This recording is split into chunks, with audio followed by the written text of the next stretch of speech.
Good afternoon. Hello, hello. How you doing, Donald? I'm all right. Pretty good, pretty good. Now that you got your headset all working okay? Yeah, had a little technical difficulties when we were trying to get on here. So we're Yeah. running just a tad late. Okay. I got everything all shared out now. Maybe we won't get hit with copyright stuff. And I've been noticing that on the other stuff's been getting hit. Not since I changed the music. We've been fine since then. So so as long as it stays that way, we'll be good. Okay, just Eyes give me issues. I don't know why.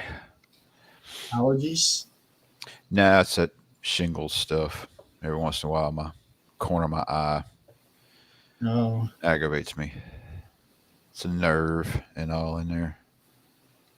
Because when I had it followed that nerve pattern right to the corner of my eye and then up into my scalp. oh, that's not a pleasant feeling. No, it's still all that's still numb. It's been I don't know 5 years, maybe 4 or 5 years now. I can relate it because all of this right here is numb. I'm getting some feeling on this side of my nose now, but this part right here is numb, and the gums underneath here is just extremely sensitive. So, um, fun announcement: we have a new-ish show. Joe has is redoing the JT's Wrestling World that he was doing with his wife. Hmm. Now he and Chris are doing the show together. Awesome. They just did their first show Wednesday night, but they haven't come up with a new name yet. So hopefully next week they'll have a this week as next week they'll have a new name. Hard to tell week to week nowadays. All my days run together. Pretty much, yeah. Um, but I'm really excited about this episode because we are doing a WCW pay per view review today. I think this might be our first WCW show. Period. Yeah. Everything has always been WWF, WWE. We did do one on Sting, so Yeah. but most of his career was in WCW. The Right. first half of it was. It's like his career ran in threes: WCW, TNA, and AEW. He was only in WWE for a very short amount of time. Yeah. That was just kind of get him in there, get him in the Hall of Fame, and send him on his way. I think, And also to give him a WrestleMania match. which it should have went a different way, but you know, It should it have. is what it is. Yeah, he should have been able to say, "I won a match at WrestleMania," but I get why they went the direction that they went in because he was that last WCW holdout that they could not beat. Yeah. Yeah. And that whole scenario with DX and NWO coming out, That was awesome. that was that was some surreal stuff there. Yes, nobody ever expected that to happen. Yeah. Although it could have happened when they did that NWO invasion in 2002. Yeah, they really, like I said before, they dropped the ball on that. Vince dropped the ball on that big time. I So think everybody agrees on that one. they just, that whole WWE is better than WCW ego thing just stayed with him, and he just couldn't put his pride and his show aside for what Well, they really wanted. in many aspects, WWE, hi Joe, WWE was better than WCW. But that being said, WCW did have a certain element um, that really set it apart from the WWF that made it really special. Yeah, that whole, when they bought it, like I said, we went down this road before. When they bought it, they should Yeah. have kept it separate. But Uh, anyway, Now, when you look at some of the WCW pay per views, they had some really strong ones, but the one that we are doing today was not one of the strong ones, not in my opinion. most of the matches were pretty good. Um, there again, you don't have a lot of storyline when you're watching a pay per view from the past. But and there were a couple matches that were just they could have done away with To say the quickly. Yeah, but overall, I thought it was a pretty decent pay per view. Um, it was back in '91. right. I think this was the third Halloween Havoc. Uh-huh. Third Halloween Havoc, and I think that this was the first one where they actually utilized the Halloween theme into their matches. Um, I have not seen the 89 or the 90 Halloween Havoc. Um, so this is the first the earliest Halloween Havoc that I've seen. Halloween Havoc 92 was actually my very first WCW pay per view, watching it live. But they kind of departed a little bit from what they did on this one here. So I'll just run down what I have here for just for the event. Halloween Havoc 91. It was at the UTC Arena, which at the time stood for University of Tennessee at Chattanooga in Chattanooga, Tennessee. Now it is known as the McKenzie Arena. Their attendance was 8,900 people, which is not bad. Mm-hmm. Um, and even from the camera angles of what they show, it looked like it was a pretty packed house. Yeah, I noticed there was some a lot of a lot of people having even up in the nosebleed seats. Yeah, You know, I and what know. I saw a lot of younger people, probably from around the college and stuff like that. Um, Which there, makes sense. yeah, Being University of Tennessee at Chattanooga, that's a hell of a name. I'm glad they shortened it to UCT. Um, and this arena was also used for Clash of the Champions 4, I guess. hold on. I might have gotten that wrong. Clash of Champions 4 seems way too early. Um, but they also had an In Your House Final Four. That was the In Your House following the 97 Rumble, where they did that four way with uh, Brett, Vader, Sid, and Austin, I think. Well, this card was full of names that would later on become synonymous with WWE or WWF. Um, Yes, it was. Yeah. there's a couple. I got a couple notes here that um, Well, just the first match alone, um, all but one are in the Hall of Fame. Just that first match alone. that would be Giant Gonzalez Yeah, he's the only one that's not in the Hall of Fame. And I got to say, he actually wrestled better in this match than he ever did, from what I remember in in WWE. WWF. Yeah,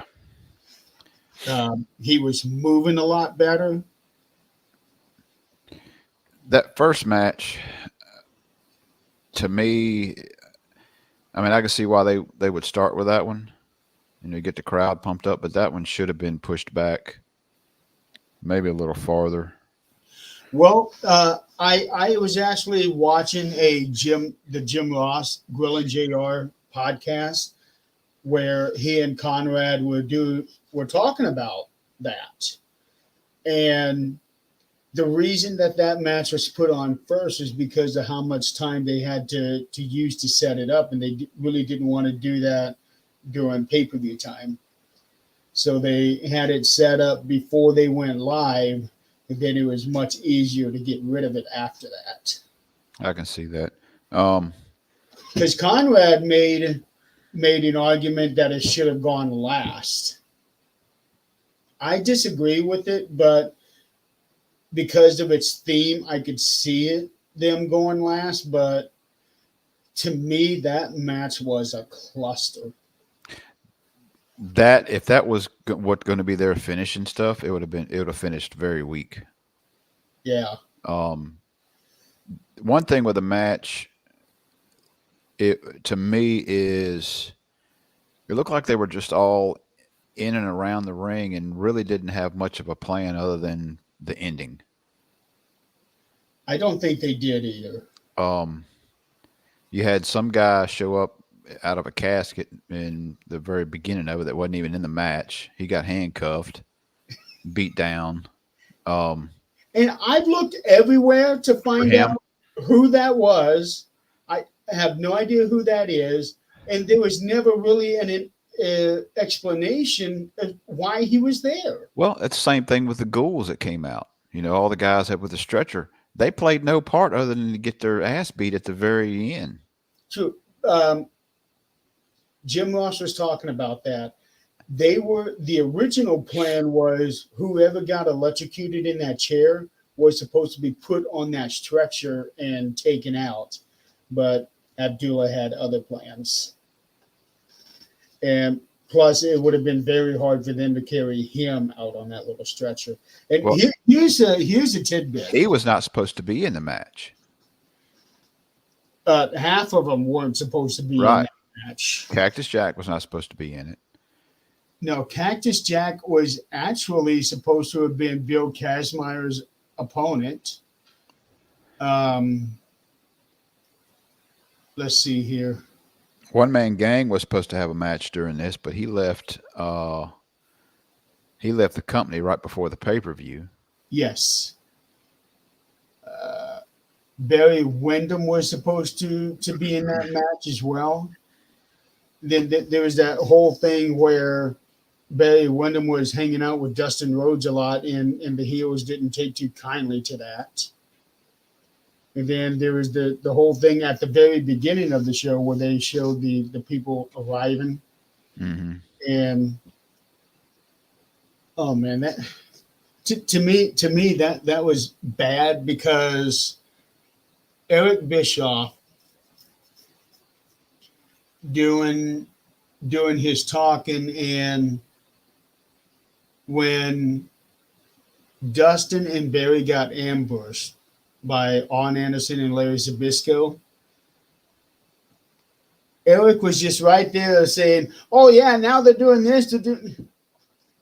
He wasn't getting overly excited about it. He was just There. commentating what. Yeah, he was just there commentating what was happening, just at a little bit of a higher level than just normal speaking He voice. would have been better just to move out of the way and not say a damn thing.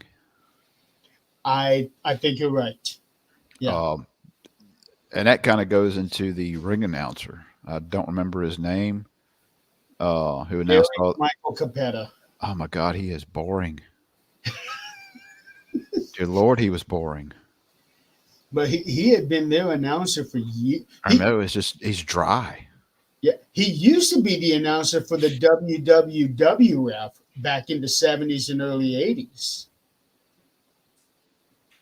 I don't know if you knew that or not, but he was their ring announcer, and then Howard Finkel took over. There's no excitement whatsoever in his voice when he's announcing anybody. No, It's like he's reading off of a card, and you know and that's it. same way for when he's announcing the winner and new whatever champion. And I think maybe part of it he doesn't have that voice. It's like a monotone voice that just everything is just like across the same level. Yes. Um, but to be fair, I actually did enjoy him being the announcer for WCW because it set them on their own thing, whereas with Howard Finkel and WWF was their own thing. So they had to be somewhat different. They didn't want, well, I would think that they didn't want somebody to be identical to Howard. Well, he doesn't have a radio voice. He does not. Um, and speaking of voice, one one thing that I had written on here: Jim Ross and Tony Schiavone as the commentators for this event. Both are great commentators, but putting them together on a show, at least at this time, was a mistake because I had a hard time knowing the difference of who was talking, whether if it was Jim talking or if it was Tony talking. Well, see, I mean, I grew up listening to Jim Ross, so it was easier for me to pick that voice up. He's just got that tone that I Yeah. recognize. So for me, it wasn't that big. That wasn't that hard. Now, Tony Schiavone doesn't have. He's kind of like the ring announcer. He doesn't have a. Uh, to me, that voice to be a ring Not, announcer. not really. Um, his voice was very distinctive. Both and Jim Ross is definitely one of the very best announcers ever. Um, but at this time, his voice just sounded too similar to Tony's. Yeah. Now, Tony, I can remember back watching pay per views at WCW, and it got better. Just on this particular one, it wasn't that great. He got better at it, the years that went by. Yeah. So it wasn't that big of a deal, back in the uh, mid '90s, 2000s. Well, the early '90s WCW honestly wasn't really that great in anything. Um, but This was the that's not first. all for the talent, though. I believe I read this was the first WCW only event when they did that split with was it AEW. NWA? Yeah. So this was their first standalone, totally WCW. You might be right on that.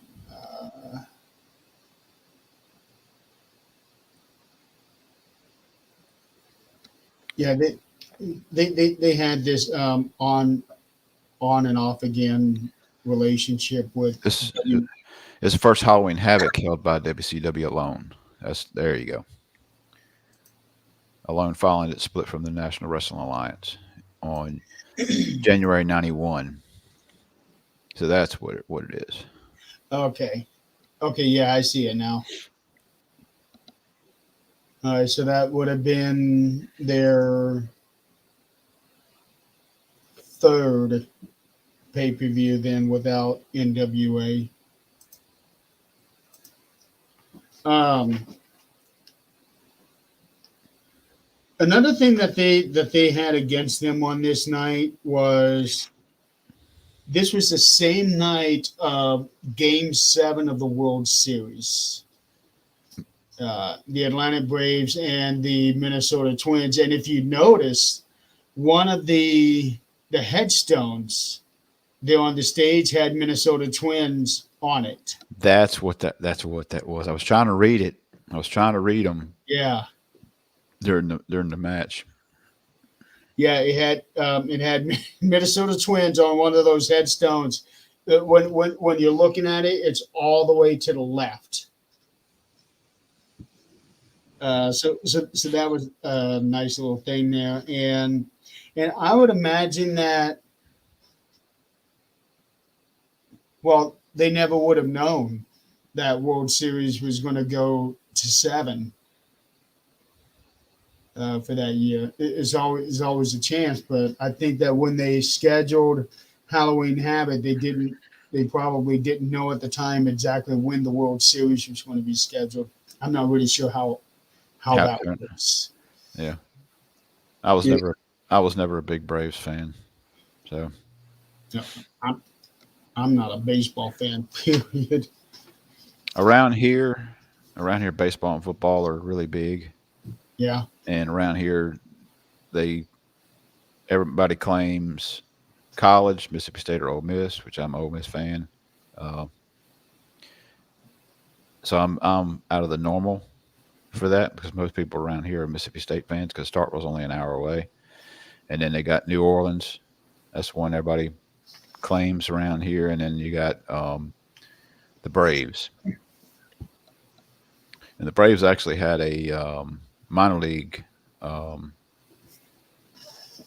team here for a while down in Jackson. They just recently moved. I think this is their last year here. Okay. But anyway, Um, so the first match of the night was the Chamber of Horrors match. Um, oh, it was Clash Champions 4. I just found it. Okay. So Chamber of Horrors match. So many things changed from the time that they first announced it to the time that they actually got it going. Um, Half of these people were not even supposed to be in this match originally. You got Sting, Elegante, and the Steiner brothers versus Big Van Vader, who was not supposed to be in the match. Cactus Jack, who was not supposed to be in the match. Abdullah the Butcher, who was not supposed to be in the match. And Diamond Stud. He's the only one from that four originally in the match. Um, and of course, everyone, well, except for Abdullah, every one of these guys within the next 5 years would be wrestling in WWF. right. Um, well, Uh, Sting's not in there either. yeah, yeah, Sting. Diamond Stud would later on be Scott Hall, Razor Ramon. right? Of course, Cactus Jack. Everybody knows who Mick Foley is. Yep. Um, Mankind first. And then he would have the stint as Dude Love.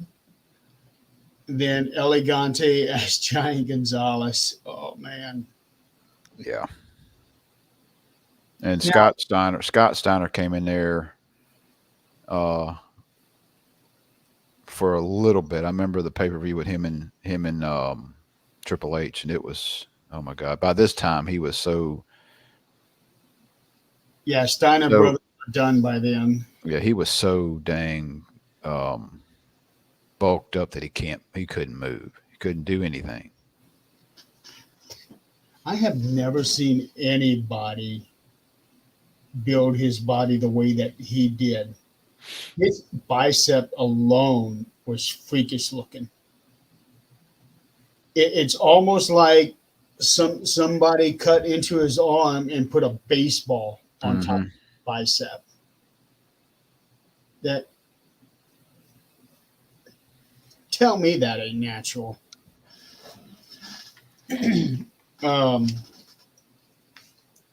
That match, like I said, it seemed like it was kind of everybody was there, and they didn't really have a plan on what they were going to do other than the ending. And of course, that apparently changed, you know, because of Abula wasn't even supposed to be in the match. So, a couple key things in there. Sting dropped a casket lid on Cactus Jack's head, which then he went down and cut himself, and he bled like a stuck pig. oh, he did. I don't know if they said Sting got busted up, but I don't know if that was his blood or if that was blood from Cactus Jack that got on him. He he was getting blood from Cactus Jack, and then he was also getting blood dripped on him from Abdullah because Abdullah was split open as well. Yeah, And speaking of Abdullah, that man climbed the cage. that was another thing in the match. I mean, you had him climbing, you had Cactus Jack climbing, you had several of them climbing up there, and I don't know why. Because the way the cage was made, it goes straight up and then it has a little ledge, It's not going to be easy getting out of there. and it's like, why are you climbing the cage? Because you're not getting out. Yeah, I And another big thing in this match, I think, was a, a big hindrance was the size of the chair and the cage around the chair. It did. pretty much took most of the ring up. Yeah, did you see when they were lowering it? Cactus Jack was still underneath it, and I don't know if you saw it, but I noticed Abdullah try to get in there to shoo him away. I saw a hand. I thought it was the ref telling him because he wasn't even looking. He was still kind of face down, and he rolled out of the way. I mean, he had plenty of time, Yeah, he but had plenty of time, but still, that's kind of pushing a little close there. Um, let's see. Oh, the ghouls. It was hard to tell, and I found this on Tony Schiavone's podcast. He was doing a watch along on his show with mhm, this, and the ghouls, the guy in the very front on the right hand side, that was Adam Baum. That was okay. Brian Clark. Yeah, I was trying to look at some of them and seeing if I could recognize any of them. And at the time, I didn't recognize them. Of course, everybody had their face painted all white, and Yeah, and plus this was 2 years before we would even see Brian Clark wrestling. that's a big thing, with even WWF or WWE. These the druids and the security and the all these extras they put in their show is most of which are you know Local wrestlers in their organization that are you know or just local wrestlers. yeah that they're kind of putting in there. Hmm. Um, how would you like the entrances for this match? I didn't like it.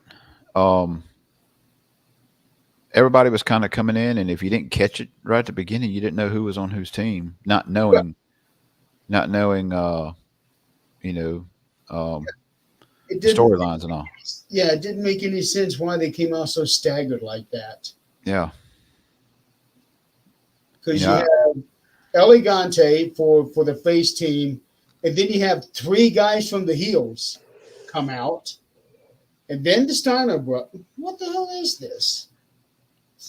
if you're going to do it that way, or if you're going to do it anyway, have your heels come out and have your baby faces come out. You Yeah, still Sting is your big guy, that big name that's coming out last, anyways. right. So you could have still done it the same way. And he was the United States champion. What's funny is that he gets out and he starts doing this, and his belt falls down Yeah, onto the thing.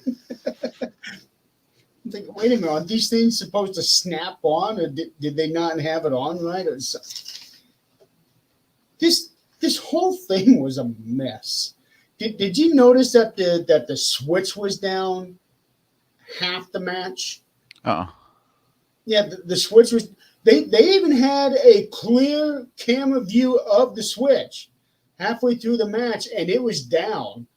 And there was a couple times where the referee climbed up the cage to put it up, and then he was trying to put tape on it to keep it up. they would have done better not having it labeled. So you know, but when Foley flipped the switch on Abula, which the headpiece wasn't even on when he was sitting there, shaking and all that stuff. I'm like, good lord, this is horrible. And And then all the pyrotechnics and everything went off. Do what? he was waiting up there. Yeah. And then the It, pyrotechnics went off and set the ring kind of on fire in several places. And it was like the referee sitting there stomping the shit out. And I was like, good lord. yeah, stomping it out, and then you got people coming in with the push brooms. Okay, this is done. Let's clean up. Move on to the next. Oh man, that was terrible. And that's surprising with the talent that they had in this match. Granted, at the time they weren't exactly Hall of Fame level yet. Well, you got to look at your wrestlers and your writers, who should have they should have sat down and discussed what they were going to do in the match. It was almost like a Royal Rumble where, hey, each wrestler would get with each other and it's like, what you want to do in there? All right, we'll do this. Okay. And it just seemed like they were just And improv it was also improv the entire thing. it was also during this time when the TBS executives were trying to run things as well. And that hurt them bad because the executives at TBS didn't know shit about wrestling. Right. Um, what'd you think of the referee camera? I hated it. I freaking hated it. Looked like a dang baseball batting helmet. Uh, It was looked like a baseball batting helmet, um, with a camera stuck to it. And good idea, I guess, in some ways. it is a good idea, but I would not want to be the ref wearing that thing. I can imagine how much More it, weight and all that stuff was on it. Plus, and it would have to be where you have to remember not only what you're doing in the match, but you also have to remember at any point in time they're cutting this thing on. So you got to, make sure your head is pointed right. toward the people and not their feet. Because that was an issue with a couple times, and then another time the thing was messing up. You could see static and all coming across, and they immediately swapped out with another camera angle. Yeah, but it did let us know. Okay, this is how the referees are seeing it. Right. So They could have come up with a better name too. Was it a yeah, refer cam or refer something? I don't know. it's called the referee cam. Yeah, Conrad kept calling it the reefer eye. I heard that. I heard that. Yeah, uh, it's a good idea, but at the time, if they tried something like that now, it would be so much better. Technology's a lot better, and the cameras would be much lighter. Yeah, I mean, what you think about, doing the paranormal and stuff. We got body cams sometimes and GoPros. So it'd be a whole lot easier to put on now Yeah, if they just did like a body cam. Then you're going to get that whole scene anyway. It's going to be a lot wider, lot bigger area, and you're not going to have all that shake. uh, well, Not yeah, as bad. yeah, you are because if the camera is physically on the referee, all these referees are doing some moving. Well, they've got the way they got those cameras now. There's some anti-shake stuff going on with some of the cameras, or it's more stable.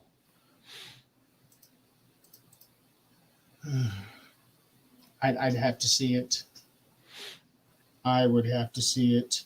Um, Now live, it's a little different, but I know when you're editing, so editing software also has a way to oh yeah, eliminate, eliminate your shake. that you can do. Live, I don't think they'd be able to do that. Um, I thought that they had a really cool set where the wrestlers was coming out of this haunted house. I thought that was pretty cool. Um, They could have covered up the two by fours on the stage entrance to the ring. Just put a piece of black cloth on there so you're not seeing the two by fours. and also when Vader came out, you could see the people outside. They had to reach out to shut the door. Oh, I Um, didn't see that part. I didn't either until Conrad said something about it, and because he said that the guy that he saw doing it was Mike Graham, and Mike Graham is the son of Eddie Graham or the brother of Eddie Graham. Um, but he was the one that had to reach out and close the door when Vader came out. Um, I don't know what to think of the raised platform that they walked down instead of actually being down on the floor like usual. Yeah. A lot of WCW stuff, they were using the platform where they are level with the ring, Mm-hmm. which kind of limits what you can do when you're outside the ring, especially if your name is Braun Strowman, who loves going around there. Um, but I get it to make them more visible for the fans. I get that part, but I don't know if I like that raised up platform because they use that for a few pay per views. I think they use that on almost all of the Clash of Champions. Um, but I personally don't think I'd be a fan of that raised platform. No, I kind of like the way it is now, where it's you're coming down. Of course, you got bigger entrance ways in most places now. Um, Especially WrestleMania. yeah. Um, so yeah, I don't really care for the platform thing, especially during this. And there was one point in time where I think they were setting the thing down when Abula come down. Well, yeah, they had to set it and place it down because of the way the cage and all was set, I guess. Yeah, they removed that one section there for the cage. Yeah. And then when they were putting it in, and Abdullah came out and started stomping on the guys that were bringing it. Yeah. Yeah, I don't know about that, man. And he's still alive. He's 83 years old. Yeah, I was reading his biography thing on internet. Yeah, he's still kicking. Yeah. Um, somebody had said might have been Mick Foley that he's cut himself so much that he can put poker chips in his forehead. Well, he is really scarred up, that's for sure. Well, he's had some brutal matches. Oh yeah. Um, him and Terry Funk had a lot of bloody matches. Yeah, but Terry Funk is not scarred up like Abdullah is. I don't Yeah, know anybody who's that scarred. There's a lot of scarred up wrestlers out there, but I don't think anybody has as much as what Abdullah's got. yeah. Of course, he's got a lot more room to do it too. Um, but Chamber of Horrors, I like the concept, but the execution was really, really bad. Yeah, I agree. One of the weaker matches on the card. Not the weakest, but No, not the weakest, but probably the most poorly executed. yeah. Um, Up next is an interview segment with Eric Bischoff and Missy Hyatt. Um, I'm going to be honest. I keep forgetting how Missy Hyatt looked back in that day. She she's been around wrestling for a long time, and you could tell she is not an actress. Not necessarily in this segment, but the one later on. I was like, oh my god, you can't act. Yeah, Um, now when they first came on there and Bischoff's in his vampire outfit and he starts talking, immediately my brain went to Count Chocula.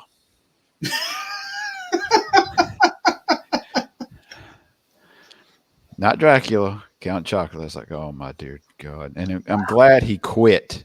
Really, I'm glad he just did his little intro and then he started talking normal. It was like, yeah. I dear noticed that he God. stopped doing that about 30, 45 seconds into it. I was like, oh my God.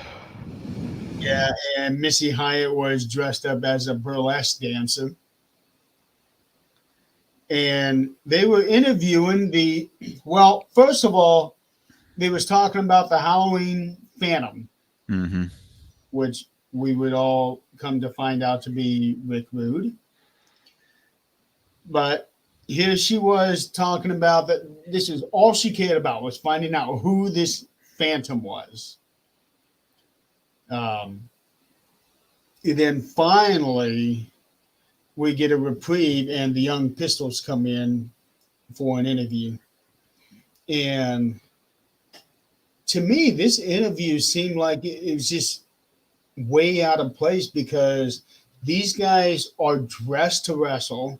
They're not even on the card. Yeah, they're not even on the card. They weren't even on a well. They didn't have any dark matches, so putting them here was didn't add anything to the show. Yeah, they should have interviewed the Patriot and who's the other Yes, guy? They should have interviewed them too. The firefighter guy. Firebreaker Chip and Todd Champion. Yeah, they should have interviewed them in place. They should have, and I've got a few things to say about Todd Champion when we get to that match. Um, I like the little setup that they had, the little Halloween autumn backdrop that they had. I like that. Then we move on to the next match, which Uh, that P. was Hughes and Big Josh versus the Creatures. yeah. I did some looking on that on the creatures. Uh, number 2 was Joey Meggs, and later become Jumpin' Joey Meggs, and then Johnny Rich. Um, Johnny Rich is related to Tommy Rich. Tommy Rich. Yeah. Um,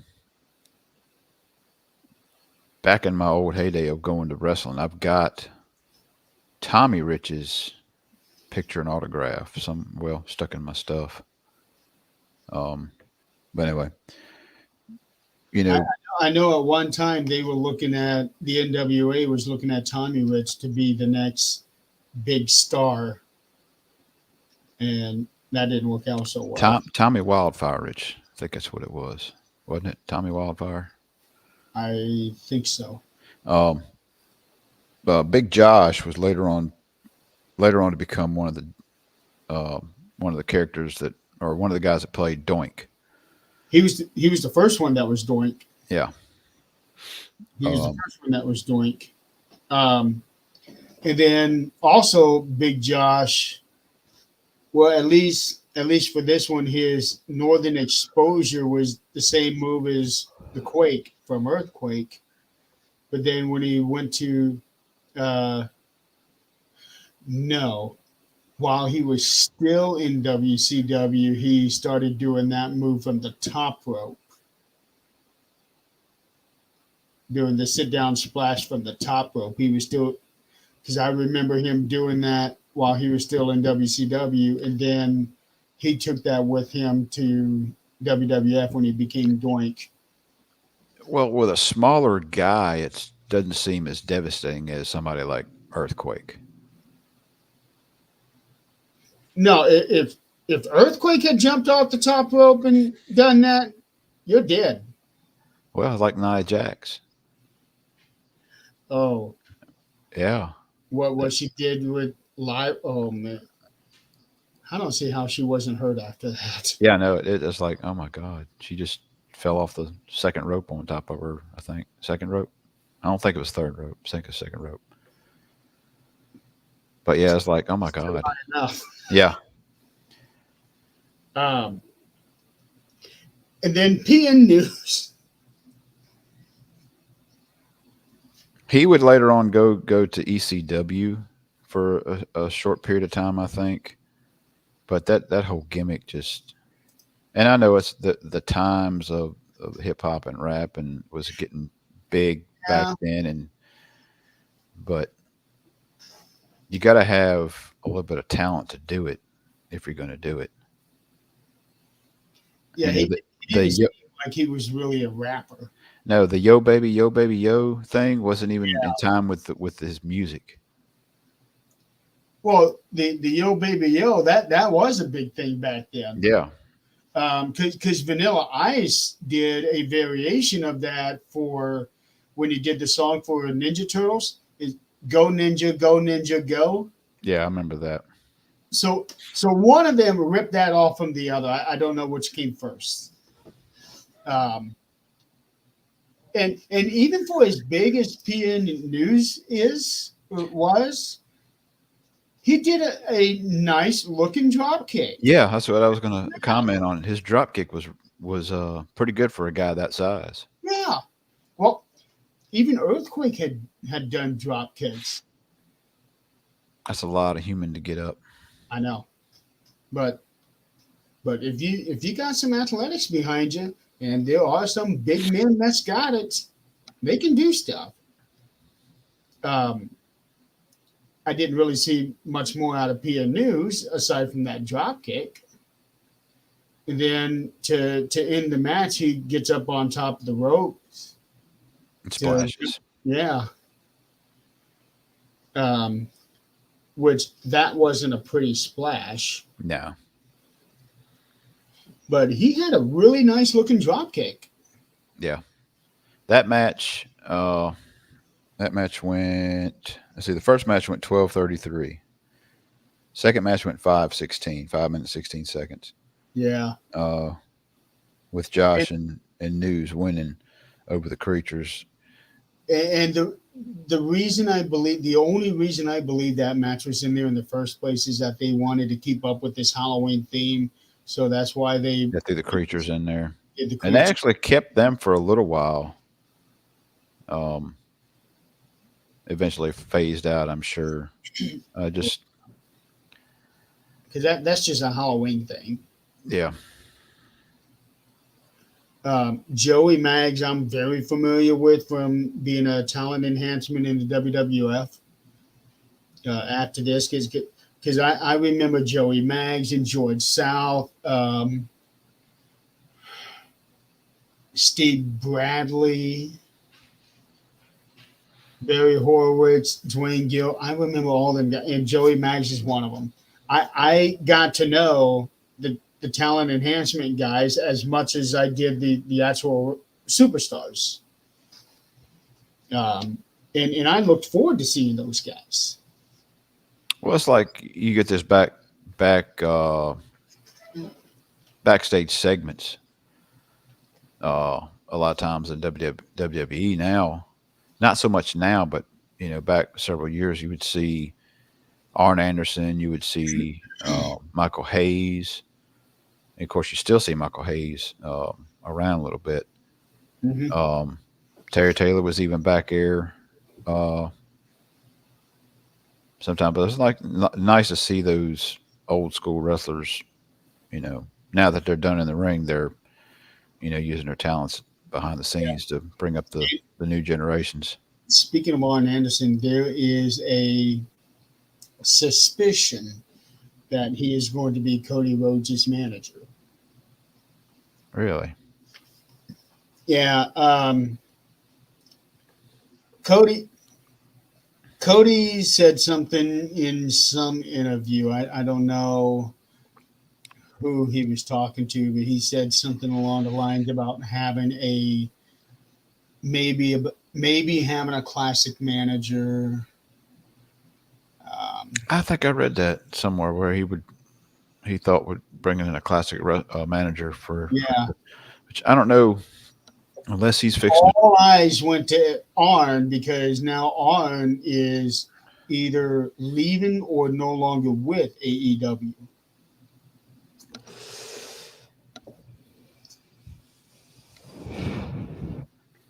It would be nice to have his big brother. Oh, Dustin, That would be awesome. it would be. I have no idea how much longer he's got on his contract.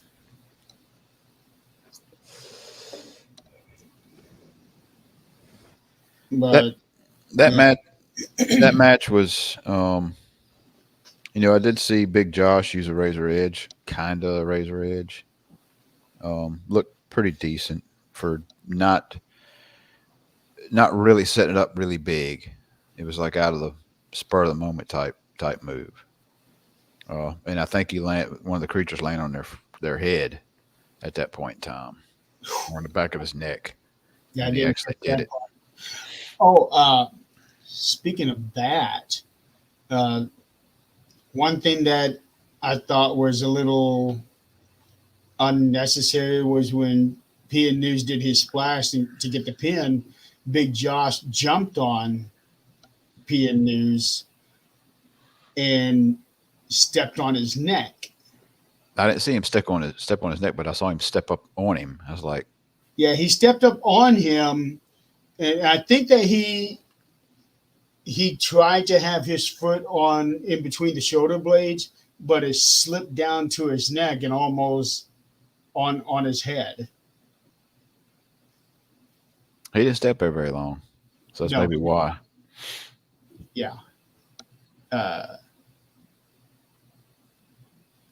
but I think I like Big Josh better as Doink. I didn't get into the clowns. That was that point where I quit watching. I was like, this is getting stupid.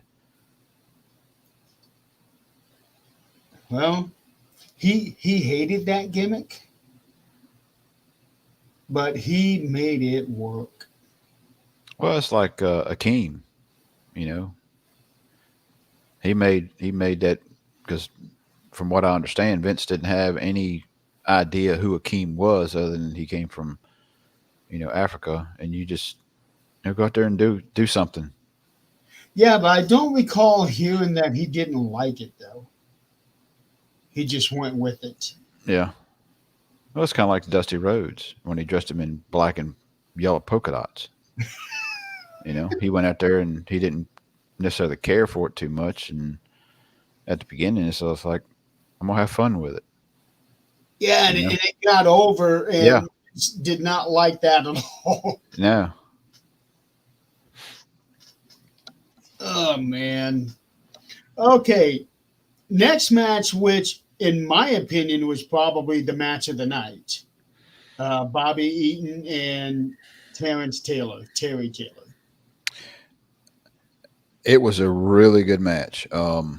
This is where they're part of the was it York Foundation or something? Is that what it Taylor, was? Taylor Huh? was, yes. Terrence Taylor was. Um, Bobby Eaton wasn't. no, no. One thing I noticed was, which would later be Dustin's wife, uh, Was, Terry Reynolds, Alexandria York. yeah, and they were not married at this time. They didn't No, get married until '93. didn't realize that was her until I was like, "Who is this?" And then I like pulled it up. I was like, "Oh, okay, yeah, I see it now." She put her hair up like that, give her curls, and give her those big rim glasses. You couldn't tell it was her.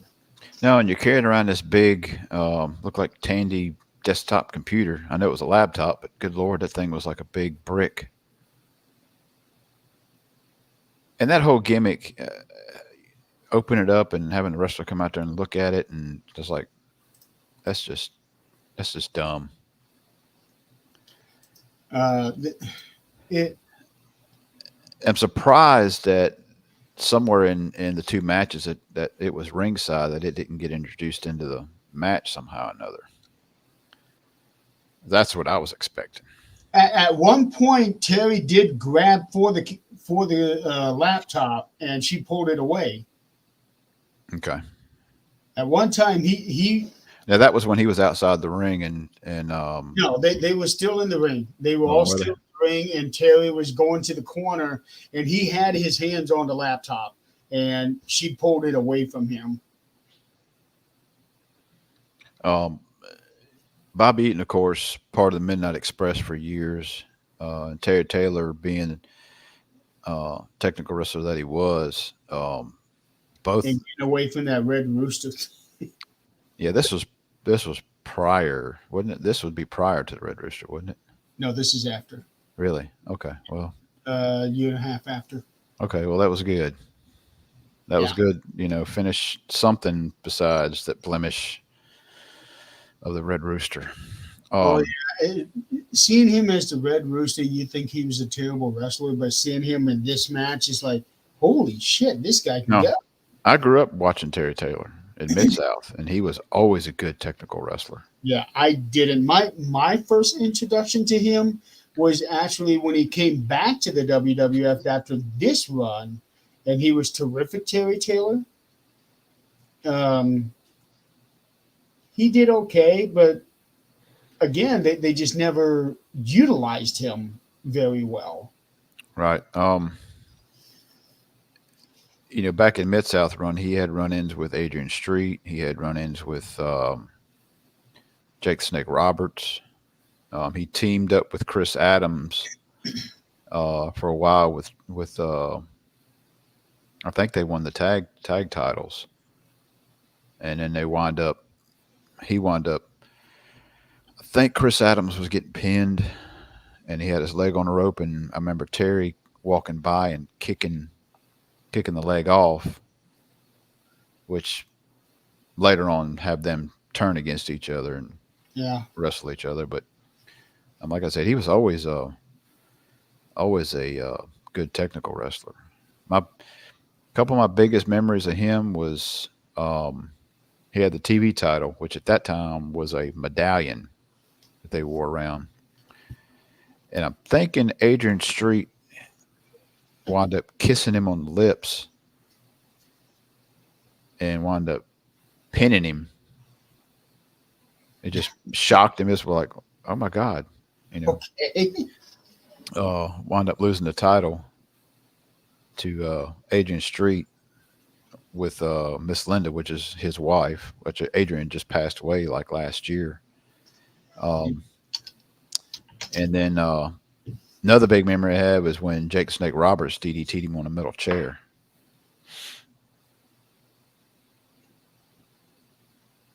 And that's like one of the big clips that still hang around Oh, on okay. the internet. On the internet now is that DDT on the steel chairs. Like, oh my God, because none of that had ever been done back in the day. I'm seeing pictures of Adrian Street now. Uh, Very much like what Adrian Adonis was. Right. This would have been before Adrian Adonis. This was back in 84, 80, 80 83 to 86 ish, I'm guessing. I remember Adrian Adonis doing the. Adrian Street was way more flamboyant than Adonis, Okay. like Because extreme I know flamboyant. that at WrestleMania 2, which was in '86, was when Adrian Adonis was doing that flamboyant thing. Um, And there's always been wrestlers in most every little, especially in little organizations. They'd always have the flamboyant one come out, um, and usually he's a heel. yeah. But yeah, if you look at old interviews with Adrian Adonis, I mean he come from the UK, and I want to say his dad was either a coal miner or a steel miner. I mean, Uh, a man's man, who's a rough. Street's family was in the coal mining business. His Yeah, father was a miner for 51 years. yeah, he was a what Wow. you'd consider a man's man. I mean, a hard working, rough guy. And when he always wanted Adrian to go into the family business, so to speak, and he didn't want to. He did for a little while, but he wanted to wrestle. And if you ever seen that Adrian Street documentary that shows all that stuff, Okay. and I think he might have went home, and he was showing him his outfit and his persona, and it's like, so, to go from like, masculine man to Adrian Street, it's like total swap over. And I Well, think in the documentary, he was always looking for acceptance from his father for his career path, and I think he wound up getting it before his dad died, or, I, or, or there was maybe it was after he died that friends of his dad told him that how proud he was of his son.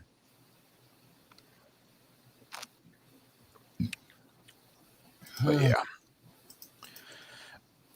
I had actually contacted him when he started this thing, trying to get wrestlers on, possibility of getting some on there, and he wanted like wasn't much. It was like 200, $200 or something. Adrian Street. Yeah, to come Well, on. that would have been right before he died because we started in January of 23 and he died in July of 23. Yeah, Wow. he died after the documentary, I do believe. Okay. Okay. I see it here. The life and times of Adrian Street. So, from what I'm seeing here, that was his actual name. Yeah, Okay. Yeah. but I'll have to see if I can find that. it's a good documentary, especially from old school wrestling. Yeah. I always enjoyed looking at the old school stuff. Um, But yeah, back to Bob Eaton, Terry Taylor, or Terrence Taylor, as he was To being me, called. that was the best match of the night. Um, and Bobby Eaton, I so wish that they could have had him elevate to that next level as a singles wrestler. Great tag wrestler, but I thought he was a really, really good singles wrestler as well. And I so wish that he could have had some sort of a run or at least chase the world title. Yeah, their big heyday was Midnight Express and Rock and Roll Express, and um, they always had those big clashes together, Yeah, scaffold matches, and it's all kind of stuff. And if utilized right, he could have been the Shawn Michaels of the Midnight Express. And if they did let him do that, then we'd be saying that Shawn Michaels was a Bobby Eaton of the Midnight Express true. Rockers. But that's just how it goes. And I don't understand how he never seriously hurt himself doing the leg drop off the top rope. That's that has to do something to your hip. Um, but yeah, to me that was the match of the night. I thought it was a really good match. I've got another one to me that was the match of the night for me, but that's like probably right behind this other one. Um, but we'll get into that in a few minutes. Yeah, the next one, I don't know what to think about this one. Johnny B. Bad. I don't know if this was part of the Halloween persona stuff or if this was his regular character when he came in. That Talking was about his Mark regular Mera. character. When I first saw him come out, I was like, he's dressed like Little Richard. That that was how he dressed all the way up into '95 when he left Flamboyant. We were WCW. just talking about flamboyancy. The flamboyancy, the makeup. Um, The he whole he was all mustache and hairdo. mustache. Yep, the mustache, the little uh, blaster thing where he would shoot confetti out into the crowd. He did all of that. He Uh, looked like Little Richard. he looked like Little Richard, and he also looked like a gigolo. Um, he was always saying, "I'm a bad man," and he would also say, "I am WCW's prettiest man." I And to sh- go and to go from that to regular Mark Murrow in WWF with Sable is totally direct opposite. yes. And probably the most off-putting thing about Johnny B. Bad at this time was his ring entrance music. That was terrible. None of the music was that great. It just regular. I am seeing a shadow of people driving by. That's what it is. Yeah, I got a window right there. Of course, you can see that one. Then I got two over here, which Okay. I'm reversed, so I'm pointing this way, but it's actually that way or that way. Uh, to my left, this is my left. Okay. It's camera's reversed, but yeah, I got two windows here and I got one behind me. Well, I got two. Well, yeah, one behind me. No, no. If that was your left, then from the way that I'm seeing it, your camera is straight. You're not using mirror image. That's That's my right. right. Yeah. So you're good. Okay, it must be just on here. But yeah, I got windows one, two, three, four right around me. So streets Well, right do over. you have any writing on your shirt? Yeah, Okay, so let's bring that up. If you can see it. Yeah, that's my class shirt. I was Okay. supposed to have a private lesson this morning. They canceled on me, so I was Uh, dressed to go to class for an hour after I got off work today. okay. Oh, one more thing about Bobby Eaton and Terry Taylor. There was one point in the match that I found was funny.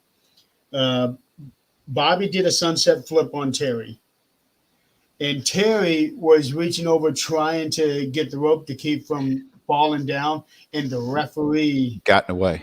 got in the way, causing Terry to fall. Yeah. I thought that was hilarious. Um, Well, it did kind of the same thing on what match was it?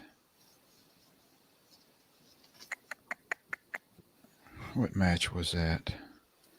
Somebody had their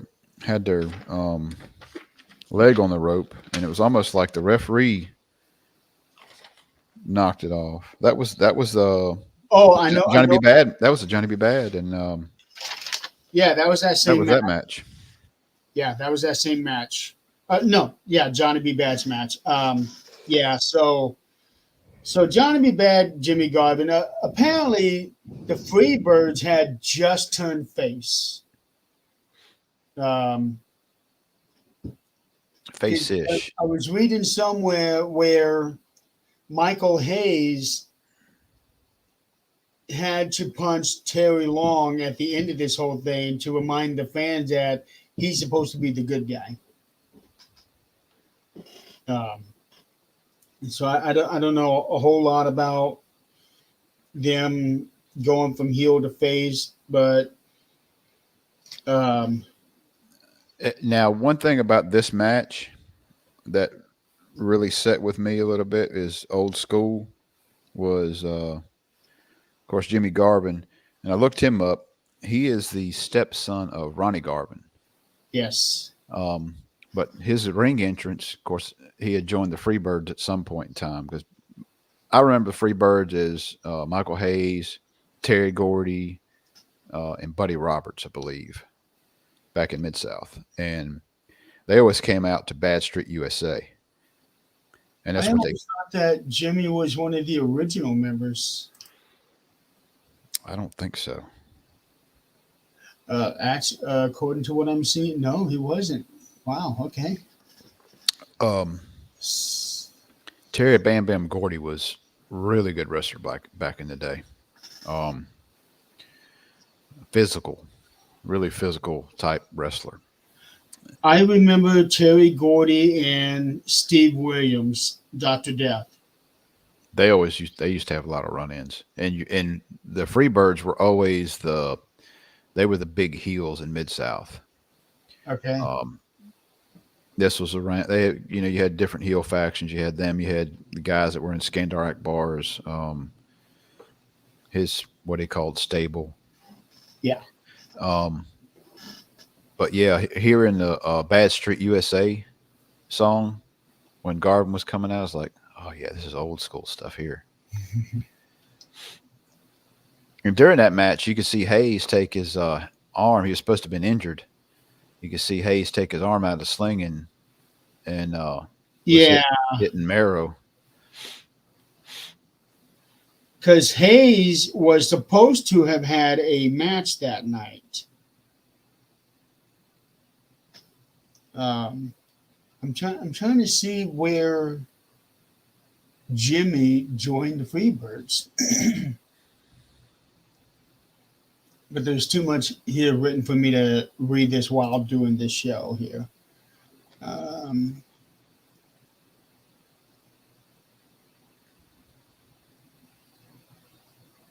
oh wait, no. He joined the Freebirds in '89. Okay, here we go. So he'd have been part of them for a couple of years. Yeah, I don't know why. I was thinking that he was one of the original members, but I guess not. So I didn't really think too much about this match. half the time it seemed like that Johnny B. Bad was doing a lot of prancing around. Mm-hmm. Um, It was a good back and forth match. It wasn't one sided. They were going back and forth at each other right. through the whole match. Plus, you had Teddy Long and Hayes on the outside. You know, getting mixed in here and there. Yeah, I forgot about Teddy Long getting involved in these matches. I'm so used to him. Uh, I knew that he had been a manager, especially for Doom. Um, I did not know until watching this that he was manager for Johnny B. Bad. I just knew that he was with Doom, and then all of a sudden he was a referee for the WWF, and then becoming a SmackDown general manager. Holla at me, player. Yeah, Yeah. it was that, and there was always one on one with the Undertaker. Yeah. Yeah, I remember that. I remember him clearly as the referee, and I remember him as the manager for Ron Simmons and Butch Reed. But I do not ever remember him being with Johnny B. Bad. So that must have been just a short lived thing. Now Hacksaw Butch Reed he's old school too. I Yeah. enjoyed watching his matches. That and Mad Dog Buzz Sawyer. I forgot all about Mad Dog. That was a crazy son of a gun. Seems like Mid South had a lot of crazy things going on. And Yeah, I mean they didn't last. They didn't last the long run of things. uh, But the years I watched. I mean, I got fond memories because I watched it with my grandfather, and okay. I really enjoyed that time. And then just getting in, getting involved with wrestling back then is what started. Me watching, and all these wrestlers that you see or have seen come up in WCW and WWF. A bunch of them came from Mid South. But the end of this match here, Jimmy did his finisher on Johnny, but Terry Long was distracting the referee. Jimmy came out, and then Johnny B. Bad comes out and does a weak looking punch. But he sold it pretty good. He did, but he was supposed to be knocked out, but he, whatever reason, put his foot on the rope over top of the referee. Yeah, And then Teddy comes out and pushes it off. right. He wouldn't have seen it anyways. No, Well, the referee should have felt it he should. Yeah, he should. if it was real. Um, but I thought that punch was just too weak. Um, then also, if this is the right one, I think that when at the beginning of before the match started, uh, Johnny was doing these things with Teddy. He had these things. Mm-hmm. Johnny hit one of them so hard that it flew off of Teddy's hand. Yeah, they probably landed in the first row. I I don't know where it went. It went flying. It did. Um, and also, I have written down here too much makeup for Johnny Bad. Holy cow! Yeah, I, like I said, he looked like a little Richard. he did. I don't know how he let them talk him into doing that. I don't know if I'd have been able to go out there and do it. Having the amateur background in boxing and all that stuff, and then okay, I'm going to wrestling. I'm gonna put makeup on, Yeah, but I not am. just makeup, but like deep makeup, Yeah, women makeup. he almost looked like a woman. Yeah. I'm not going there. I want to offend our viewers. Um, but yeah, you know, in the But day when I guys didn't wear that much that makeup. they did bring up his boxing background. during the show. I am glad that they did bring that up. So after that, we go back to Missy Hyatt, and it's just her by herself. She's looking for the Phantom, and then all of a sudden, Bobby Eaton comes by, and Carrying he's a pumpkin. yeah, he's carrying a pumpkin. And he said something about, I'm fixing to go party. Like, how Yeah, are you partying with a pumpkin? oh, you can. He's going to the kitchen? Now, if he had showed up with a drill in his hand and a pumpkin, He was going somewhere. I don't know if it was the kitchen or not. Um, and he had done change into some red tights or red shorts I at that point in time. I wasn't paying attention to that. I was just laughing. I was Yeah. just laughing at the whole thing. I never paid attention to what he was wearing. Well, I just noticed it when he was holding the pumpkin. It's like he's wearing red now. He must have just got out of the shower, blah blah blah, changed clothes. But I'm like, why are you carrying a pumpkin? And then he said, I'm gonna go. I got to go party. Yeah, I'm thinking like, uh, and she was saying something, and I guess he was getting annoyed. He looked at the cameras at women, and then took yeah, off. and walk off. Yeah, and this was a whole faction there of her ad libbing or whatever she was doing, and it's like, oh my god, you. Yeah, she was stopping him so that she could find the Halloween Phantom.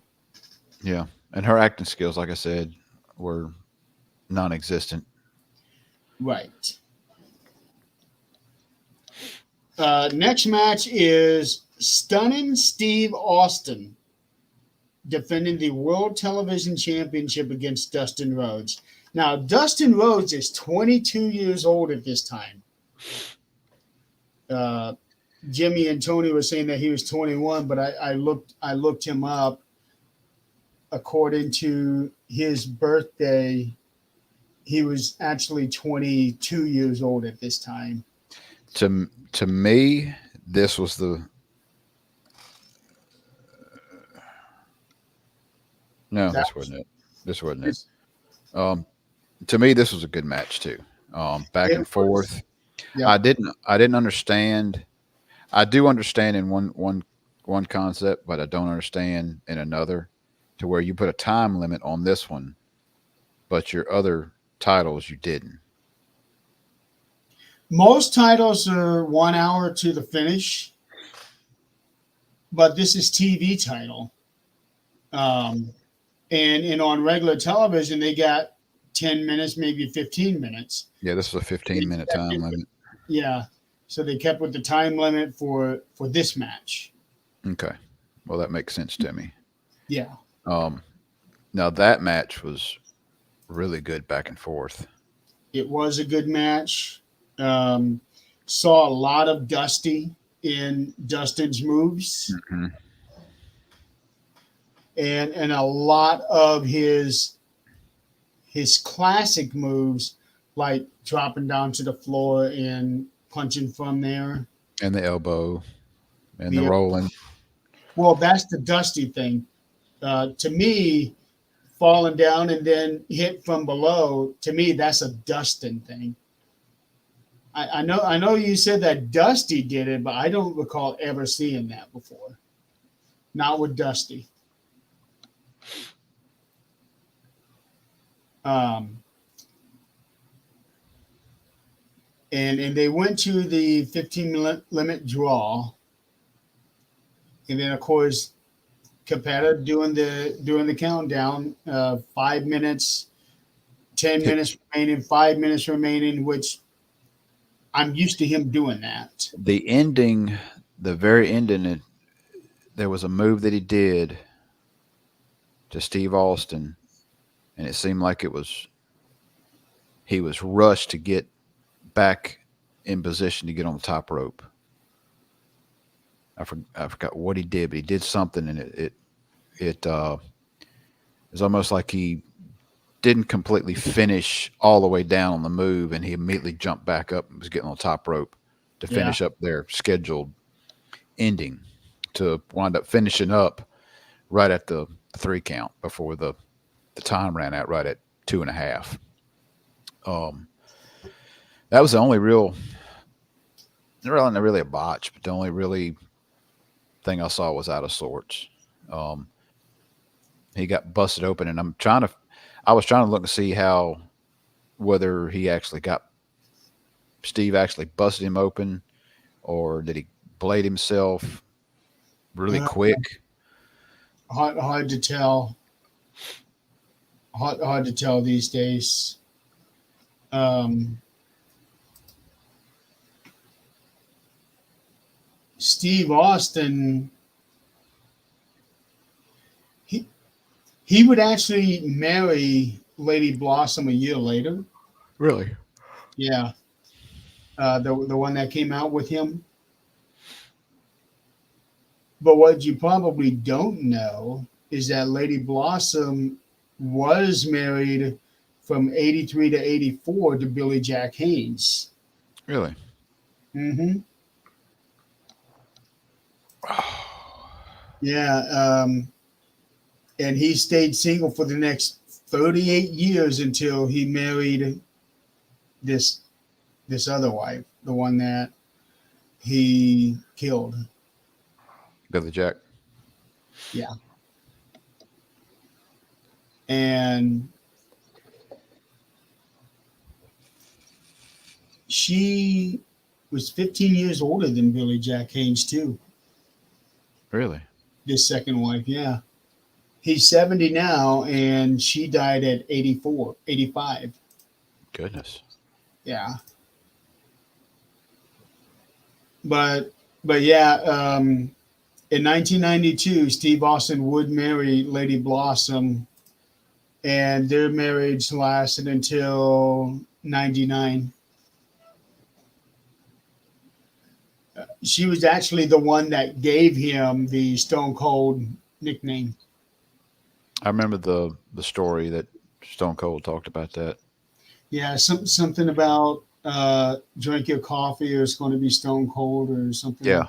that. And she said that's your name, Stone Cold Steve Austin. Yeah. Um, and I remember somebody saying something about, Conrad had talked about that. It was during this time there were a lot of matches that went to a draw in WCW. And I forget what Jim Ross was saying. No, Conrad was complaining about that you never get the finish for these time limit draws, and Jim said, "No, that was the finish. It's It not. doesn't. Yeah, it It doesn't have to be that. Okay, the finish is for this guy to win, this guy to lose. Going to the draw, that is your finish. well, I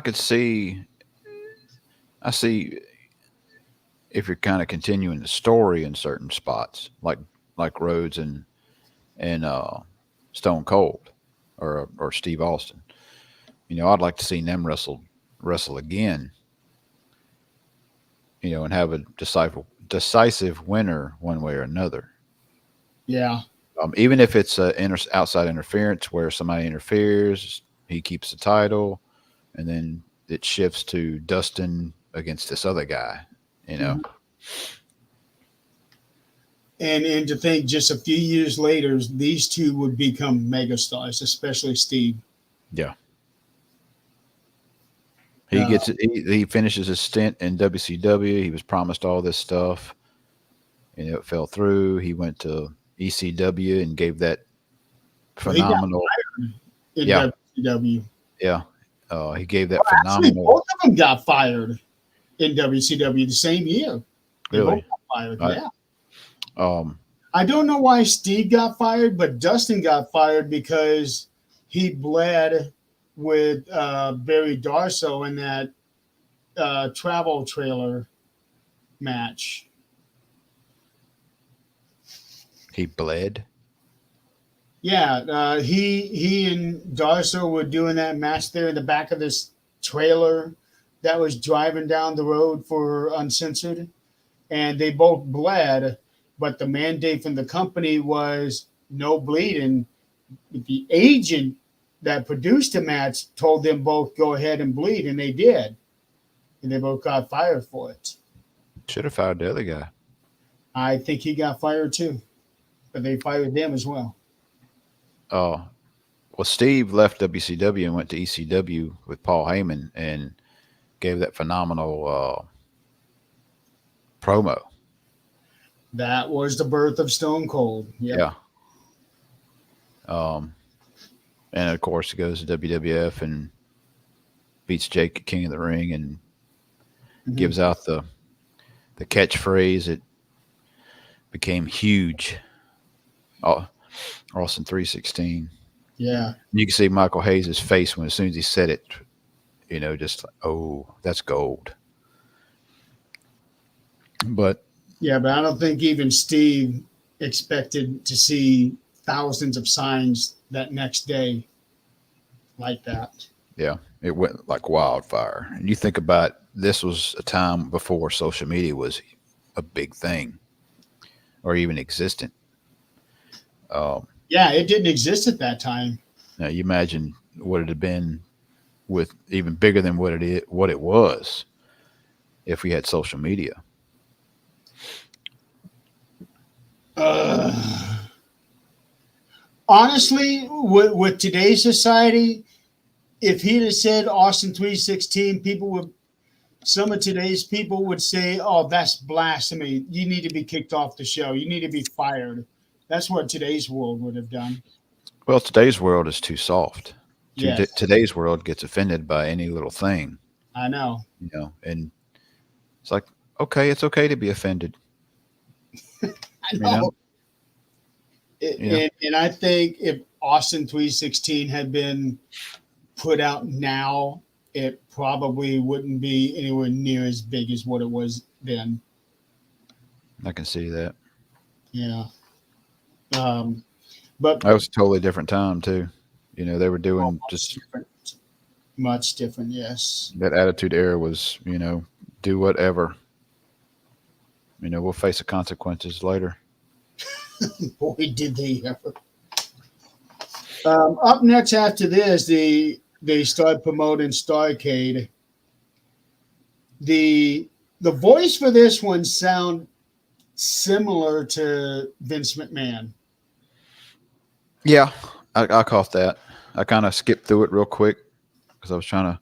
Because I finished watching this right before the show. You watched it this morning? Yes, that's why it's all like it's right here. Okay. I started watching it last night actually, but I finished up All right. this morning. Yeah, I watched this on Tuesday. Then over the next couple of days, I watched the review with Jim Ross, and then today I started watching the watch along with Tony Schiavone. And Tony and Jim both said that it was embarrassing calling the Chamber of Horrors match. Oh, I can imagine. Yeah. So okay, up next is Bill Kazmaier versus Oz. Yeah, And Oz, Oz, as Oz. we would all know, would end up being Kevin Nash, Diesel. I am so glad that he dropped that nonsense. Holy shit, yes. And to me, this was it was it's the worst. Do I have it listed as worst? If not worst, it's the next to worst. No, it's next to worst.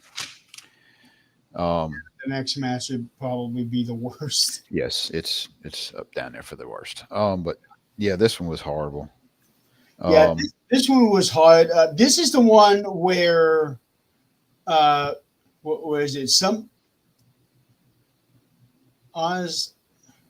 Okay, this is the match where Cactus Jack was supposed to be taking on Bill Kazmaier, but Cactus got thrown into the Chamber of Horrors, so Oz, Kevin Nash, ended up taking this match.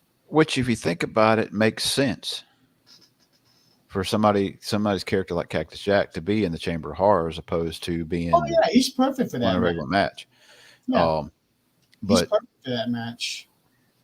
this match here with Bill, I think they tried to make him more tried to push him more than I think they should have, being, you know, Olympic strongman or Well, they did say during his entrance that Bill Kazmaier, hi Tom, that Bill Kazmaier was in the Guinness Book World of Records for the yeah, strongest man in yeah. the world. Um, So he it makes sense to do his character the way that they did, and also carrying that big globe on his shoulder. yeah, I liked all that and all that, but I don't think he had much wrestling ability. He was very stiff during the right at 4 minutes he was in this match. Yeah, Um, um, but he did skin the cat, and that was hard for somebody like him to be able to do it. He did it with ease. Did you notice that? yeah, Yeah, it's like he didn't even struggle. He just flipped right up. Um, it did seem like they went to the finish very quick. yeah. I saw a couple miscues or things didn't seem like they were working out too good, and it was like maybe Nash was like, "We got to end this thing." Yeah, because they were doing some things, and then all of a sudden Bill just picks him up and yes, yes, yes, I quit, I quit. Yeah, It seemed like it went really quick, which in a way that was kind of a blessing. yeah. I didn't Was want to see another 10 minutes of, you know, no, that and, stiffness and all that, and because I, that's huh? because being that stiff with somebody like that doesn't have that wrestling ability yet, can wind up causing, injury. Well, not only that, but I don't think that Bill would have had the stamina to go another 10 minutes. Probably not. Yeah, um, because bodybuilder, especially the more bulky ones, when they get into wrestling, they don't have very long matches. They don't have very long matches. So, and honestly, I think this event could have done without that match. Period. Yeah, that one and the next one. Yeah, the next one, Van Hammer and Doug Summers. Oh boy, 1 minute and 13 seconds. That was I didn't understand I didn't understand the gimmick.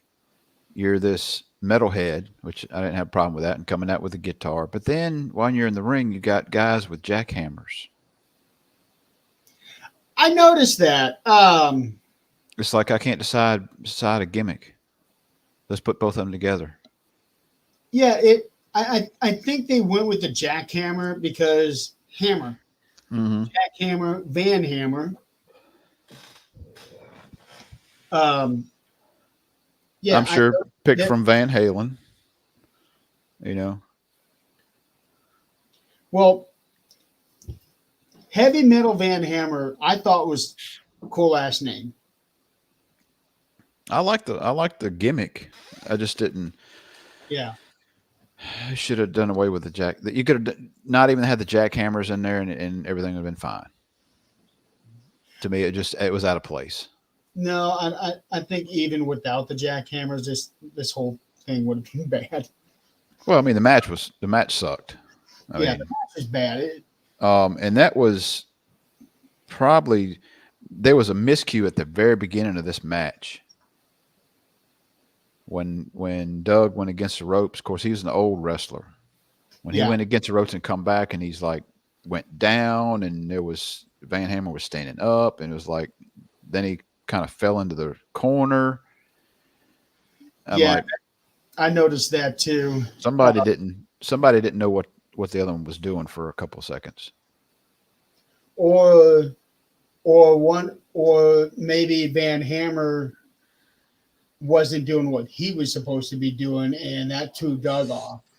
Yeah, that's what I mean. Somebody didn't know. Guy.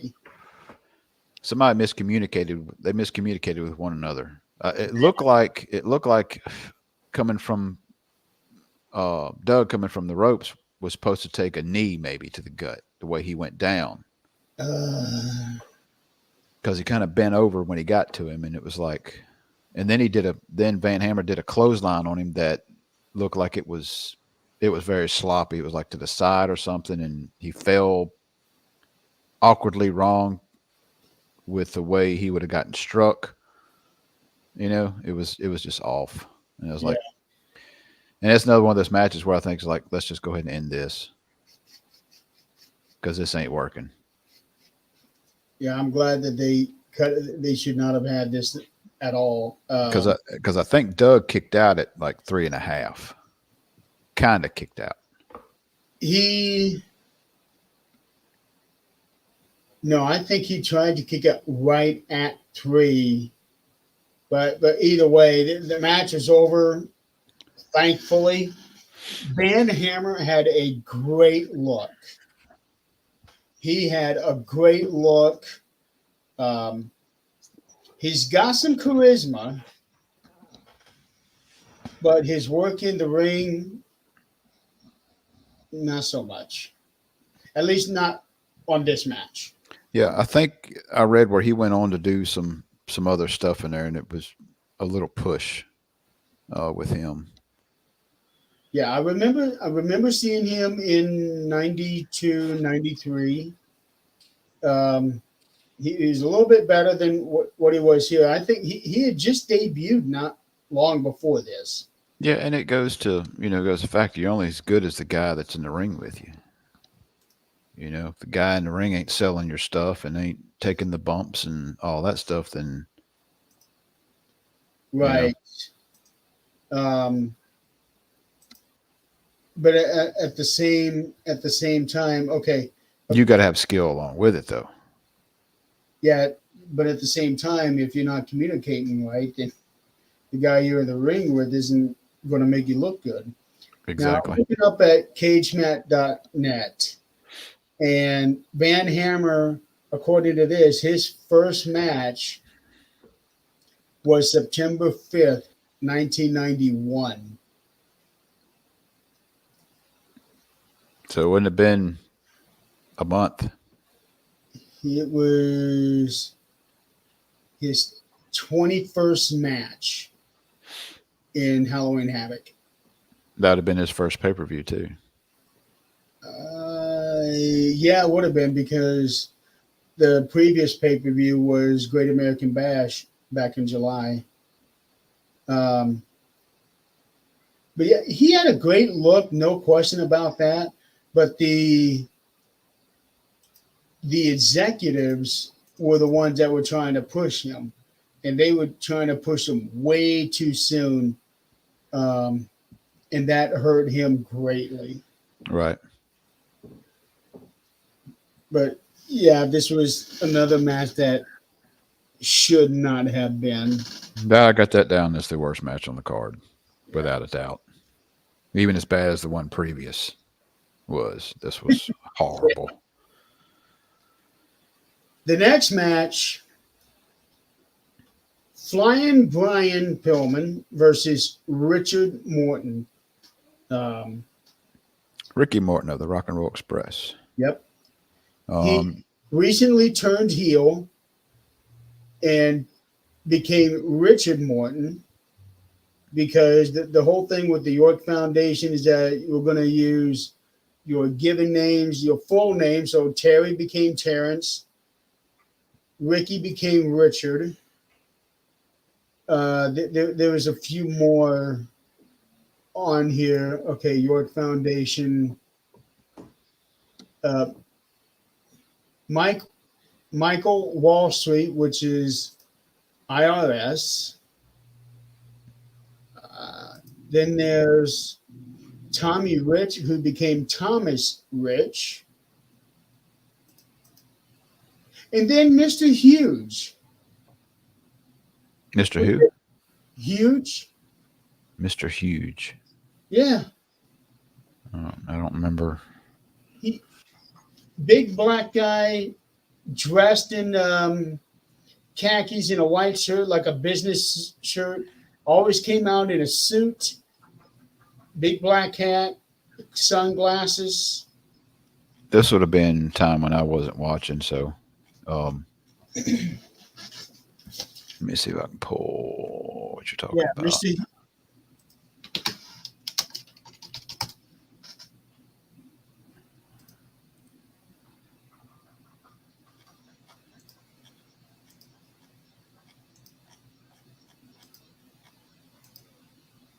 Right here.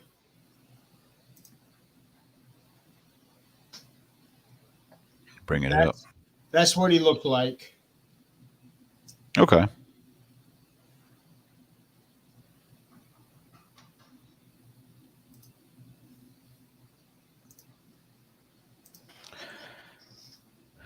Kind of fits with that whole business persona for their group with the names coming from almost like a Hunter Hearst Helmsley type Well, I don't know character. when he was with the York Foundation because he didn't come out for any of those two matches. He only came out for the main event. So I don't know when he was in the York Foundation. Um, but Brian Pillman and Ricky Morton, I thought it was a good match, It but was. I read where there were people kind of disappointed because it wasn't as an exciting match as they thought it was going to be. It seemed like the win came really quick. And it was like we're back and forth, back and forth, back and forth, and all of a sudden, we're pulling the plug on it. Well, they went almost 13 minutes, so that's a decent length for a match. Yeah, it was like, I mean, it was back and forth the whole time, Yeah, it was. and then all of a sudden, it's like, you know, we get out of it quick. Oh, and this Wasn't this was the other match of the night that had the referee camera. Yeah, and he did a little better job on this one than he did the other. He didn't have 20 people in the ring with him either. That's true. Um, one thing I did notice, which had to have hurt, when Flying Brian did his finish, his elbow was on Richard's hair, and then when everything was done, Richard got up while Brian's elbow was still down, and it pulled his hair out because when he went to go celebrate, he had hair sticking out from his elbow. Good lord. Yeah, I was thinking, holy cow, when did that happen? So I backed it up a little bit and saw when it did. Yanked some of his hair out. That had to hurt. I want to go back just a little bit because that reminded me of a move in the Mark Merrill match when he Yeah, comes off the top rope and jumps and basically somersaults over him and does a roll up on him. Do you remember seeing that? I don't. I was like, went up because he was on the top rope and he jumped and he cleared him and then grabbed him and pulled him down for a roll up. And I was like, wow, that was pretty good. It wasn't a great, it was a kind of a, it wasn't clean, but it was still pretty good, Huh. pretty good move in that. I just now got the notification that we went live 50 minutes or 50 minutes, hour and an 49 hour and minutes. 50 minutes. Yeah, it just Yeah. popped up. Baines Network is live at 2:06 p.m. Why is it just now getting to my phone? I don't know. My phone is probably dead. I got to go back to work and get my, You don't have any other charger? no. Well, I'd have to get up and find one, and I'm not getting up. Wow. But I think they made the right choice here with Brian Pillman being the first light heavyweight champion. Um, the the tournament that they used for this, the semifinals was done almost 2 months before this, and they waited all this time, and it turned out that Pillman actually had a shoulder injury that he had to heal up. Yeah, And they were talking about his shoulder, through the match. yeah, Anyhow, that's probably why they waited to do this at Halloween Havoc to get him healed up as much as possible. right. Um, then after this match, another short one, the Halloween Phantom versus Tom Zeke, the Z-Man. That was, and I will say this about you're getting this mystique about the Phantom coming out. You don't want to know nobody who he is. They Yeah, did a good job of keeping him covered up from head to toe in black, so that you couldn't tell who it was. But they kind of gave it a little bit away when there was like he did that, that finisher almost. Um, what it was Rick looks like Rude's? it looks like the Rude Awakening. Yeah, Yeah, which and he did it real quick too. yeah, He did it very quick, not like he normally would. Um, that match only went a minute 27. yeah. So not a whole lot for you to be able to figure out who it is, but knowing after the fact and then going back and watching this match, it's pretty clear. Yeah, Um, and it looked like he was struggling with keeping his mask on straight too,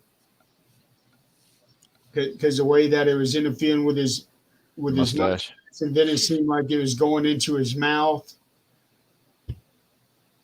I like Um, I like the entrance music. Entrance music was pretty cool. The whole Phantom of the Opera thing. yeah, so that would be the last instant of a Halloween theme there. Well, then you had right after that match was over. Of course, he won. Phantom won. Then you have the little interview at ringside with Paul Heyman and Bischoff. Yeah, that actually happened after the tag match, but Oh, that's right. There is another match there. I'm sorry. the tag match that came out was the Enforcers versus the Patriots for the World Tag Titles. Now the Patriots are the United States Tag Team Championship. United States Tag Team Champions. Right. Um, so, Any so it's kind of interesting that they would put champion versus champion here, but I don't know what the whole reasoning for this match to be. you know, I don't understand that concept either. They could have easily put the Patriots, or they easily put them guys. They could have took out one of those other crappy matches and put them in another tag match, and then Put you could have the Young Pistols. right, and you could have put the Young Pistols in there against them. Yeah, they would have had a much better match, that's for sure. That would have made more sense. On the card wise, but as far as that match goes, I mean, it was pretty good. You got Arn Anderson in there, who's a very good technical wrestler anyway. So Oh yeah. you're going to have a good match, with him in there. And there's Bisco.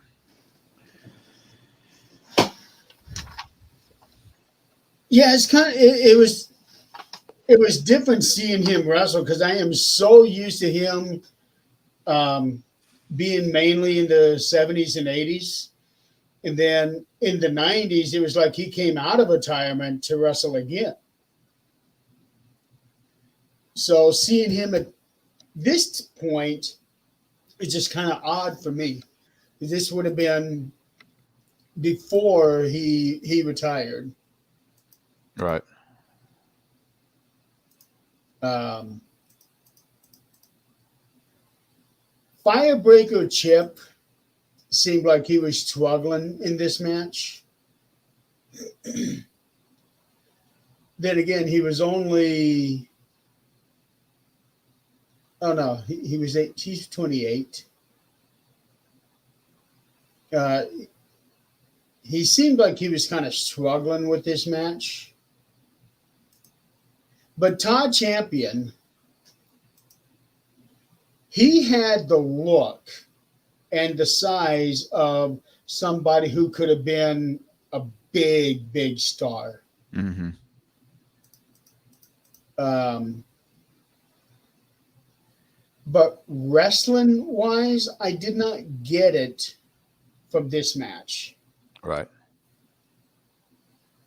But And maybe he had a look that could have and, been big. and maybe that's the issue why he didn't get big is because of his wrestling ability. You got to have the charisma, you got to have the look, and you got to have the athleticism. You know, so many different things. It could be a reason why.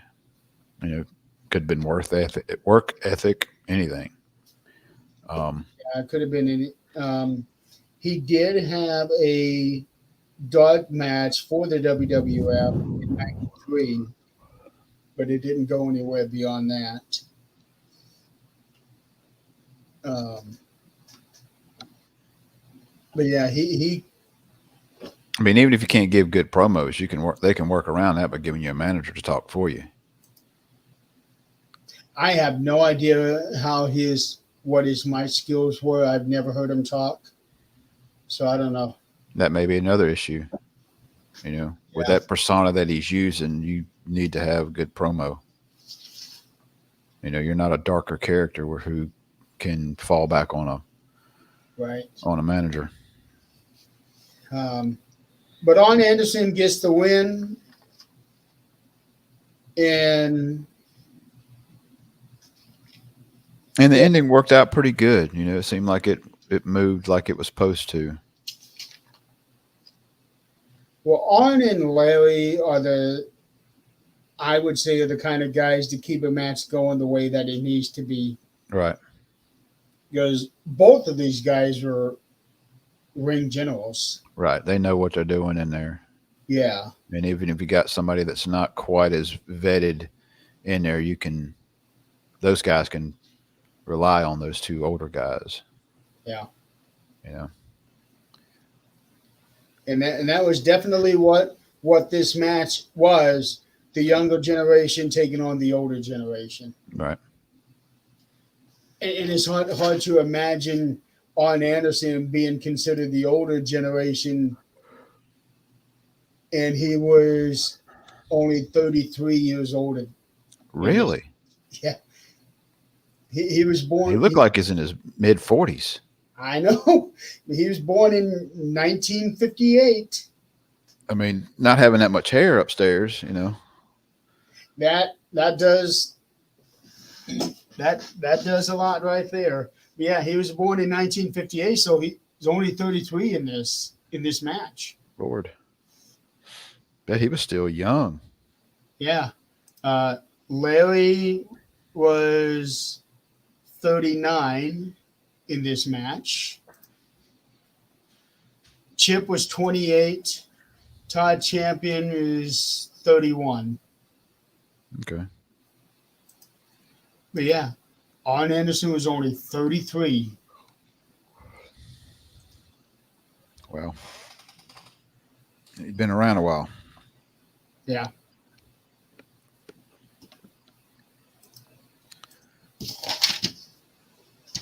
Which brings So, us to our last. Well, go back to the Paul Heyman interview. yeah.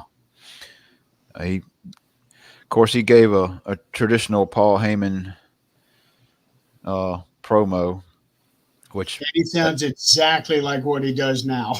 Yeah, and he was going by Paulie Dangerously, which is what Mhm. I knew him from back in CCW. That was how I first knew him too. Uh, Um, he Paulie had Dangerously and the Dangerous Alliance. right. This is when he starts talking about Sting and bringing a guy in, and that's when they unveil that Rick Rude is actually the Phantom, and he gives a good old promo for wanting to take down the establishment of WCW. Hmm. Which later on he would leave the company and go form ECW. He had a signature little phone there in the promo. Also, I saw that Hmm. his cordless phone. I think it was clear to see that Paul was going to end up being one of the biggest names in all of wrestling, even back then. He he just had that it factor, Excuse me. and now he is about to become one of the most popular people on the planet. Because we know that once Roman Reigns comes back, he's going to be a bigger face than Cody Rhodes is. Yeah, they're gonna wait for him. Yeah. Just what they do with it when he comes back is a whole different thing, and that's gonna. And I have not seen. I haven't watched clips over the past couple weeks of any WWF stuff. Yeah. So I'm kind of really lost on what's going on right now. I do know the Liv Morgan and Dom thing going on, which predicted. I Oh, predicted back. it Few, went it went to another level here these last couple of weeks. yeah, I knew that was probably coming when that whole situation happened with Rhea going out and I her. I wasn't expecting her to kiss him. Well, I knew that they were fixing to push Liv and him together somehow or another because it's really going to get under Rhea's skin when she comes back. Not only does she have her title, but she has her man storyline wise. What's funny is that there's a picture right now floating out on Facebook where it has a picture of Dominic and his wife, Dominic and Rhea, girlfriend, and then Dominic and Liv, side piece. So Dom's the pimp man, huh? Dom has become the next generation of Latino heat. But yeah, um, things have gotten really interesting, I'm waiting. Yeah, I got to get caught back up. I just got a lot going on right now. right? Work in my life right now. Just so much stuff I got to get done. I'm being pulled in 15 different directions. Oh, believe me, I can understand that. So even when I get off of here, I got a bunch of stuff I got to get done Yeah. this afternoon. You know, Um, Now, when Rick Rude when when they revealed Rick Rude, I didn't hear much of a response from the crowd. Did you? I didn't pay it no mind really. I was really zoned in on the Rick Rude and seeing Paul Paul's reaction and uh, Medusa's reaction. Um, I don't recall too much of a noise. Yeah, I didn't. I didn't really catch much of a response from them. It's almost like they had no idea who he was. Right. And that would be that might be partly because of the way they were facing, because you're facing back towards the entrance with that whole deal. There are no screens or anything up. No, but Paul did say Rick Rude's name. So just the name alone should have brought in a lot of recognition because of what he had done with the WWF. Right. So I don't know. Um, but he was a huge get for WCW. Oh yeah.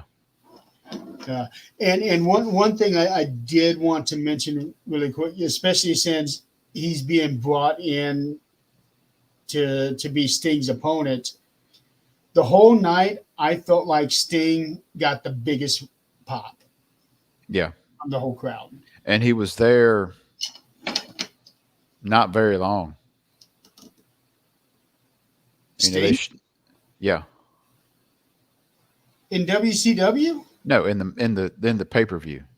Oh, Um what are you talking about? now he came out that first match and that was Yeah, it. Um if yeah. anything, when Rude came out and started talking about, Sting should have maybe popped him out there and had people separating him and Rude, you know, and not even got close to the whole thing. Just he comes out, runs his mouth a little bit, and then you know they're separating both of them. They don't even get anywhere close, and that would have been a good way to really get the heat up. I don't even know when anybody had ever done something like that on any show, having a fight where they all had to be separated like that.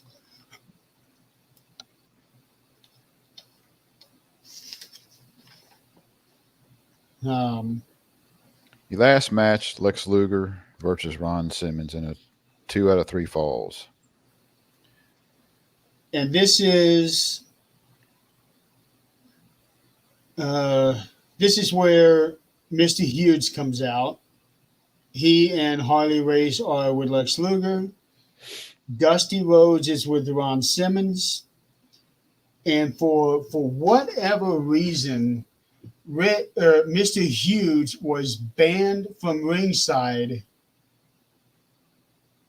um, for the match, even though they let him come out. Why And even then, bring him out? yeah, that's the thing. I don't understand that, but it was somehow stipulated before the event that he was banned from ringside. Why, I don't know. Um,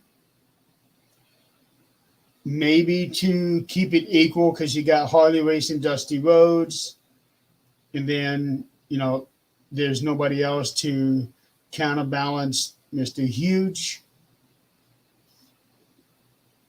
I'm really glad they did not do the referee camera on this match. Yeah, Uh, Ron Simmons gets the first fall. with a massive power slam. Well, that was his finish. Yeah, That was his normal finish. But that came quick, 4.5 yeah, minutes. yeah. And then for the second fall, all of a sudden they're like winded and they're sweating really bad. Oh Both yeah, of yeah. them. And the second fall is a disqualification. Ron Simmons threw Lex Luger over the Flipped him top. over. Yeah. Yeah, But the way that Luger ran at him is that he should have flipped both of them over. But Harley Race was holding on to Simmons to keep him from him falling. down. That's what Exactly. disqualification. Now this is what gets me. WCW at this time was over the top rope disqualified. But Jim and Tony were saying throughout the entire night that is referee's discretion. Mm-hmm. And that was the only time that a referee disqualified somebody for throwing somebody over the rope, even though we had seen that many times throughout the night. Right. Um, and then, they get that 1 minute rest period, and you can hear everything that Dusty is saying, and he's saying all his Dusty things to Mm-hmm. Ron Simmons. I forget what he was saying specifically. Um, but it was everything that he would have said. And then Lex Luger gets the third fall via pile driver. At some point in time between the second and third fall, I mean, it looked like it happened right after the second fall, or the disqualification, and he had a cut over his eye where he was bleeding, Yes. and I rolled it back, a little bit while I was watching. I was like, where did that happen? I couldn't find anywhere where that took place. I think that may have happened while they were both outside. Um, I don't remember the specifics, but I remember Luger was backed up against the ring post, and Simmons was going to do a tackle on him, and Luger got out of the way, and Simmons hit the. Hit his shoulder. Yeah. Now I don't know if Luger may have bladed at that time, but in the Jim Ross episode, it said that he actually bled the hard way. He must have gotten a shot Yeah. from Simmons, because I remember reading somewhere that was like they did bleed, but there's also they know to hit like right here. It's really easy to bleed right at that brow area. Yeah. Because there's nothing but bone right there. So I thought Lex was the only one who bled. I didn't know that. yeah, no, Simmons didn't bleed, Okay. but maybe Ron hit him, and caught him the hard way. Yeah, I'm not sure when that happened. Um, and then when Lex Luger got the pin after the pile driver, I thought that was weird because I had always known him to use the torture rack as his finish. But somebody said that he was using a pile driver as his finish at one point too, which I never knew. And you could tell the pile driver. I mean, it was really a safe pile driver. I mean, Yeah.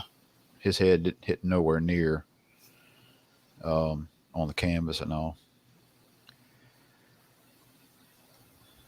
It was an okay match for what it was. It was a lot of back and forth.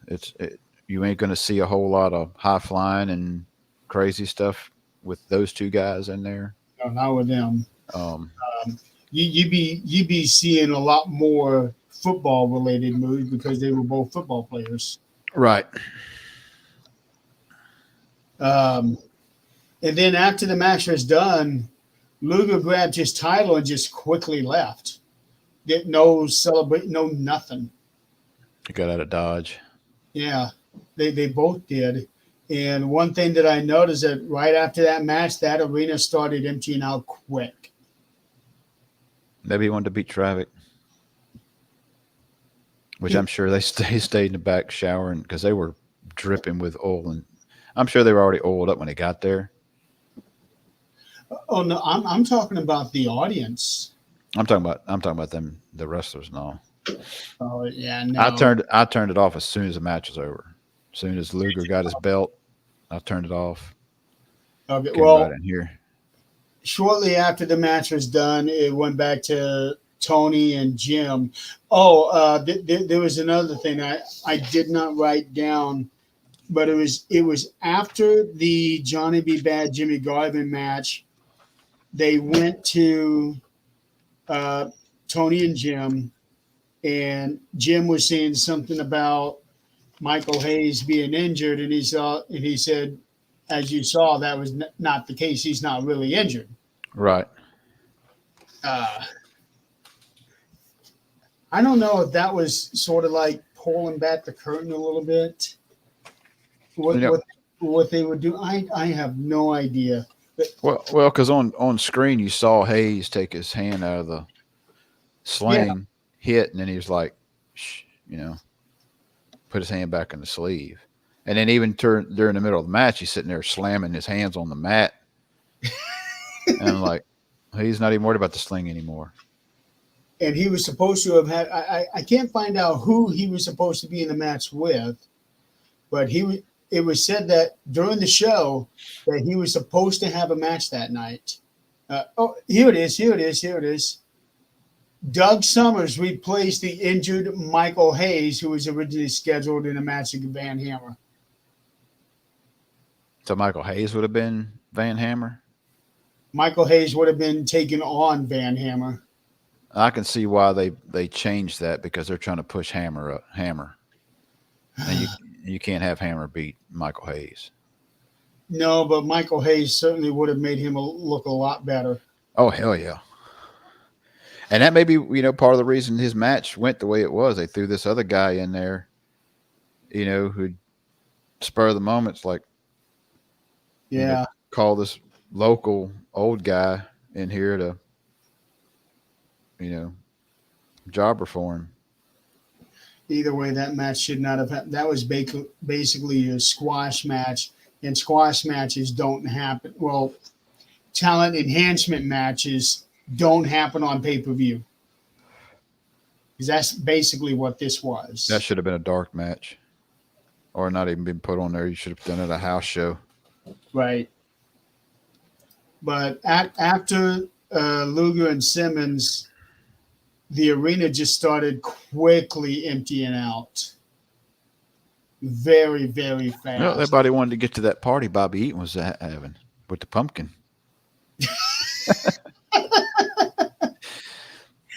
Yeah, we'll go with that. We gotta go. Everybody, go get your pumpkins out of the car. We got a pumpkin party going on. Yeah, I got written down here. Not a big reaction when Luger won the match. And I also have written down here that the crowd grew more quiet as the night went on. And it really wasn't a long pay-per-view compared to what we have now.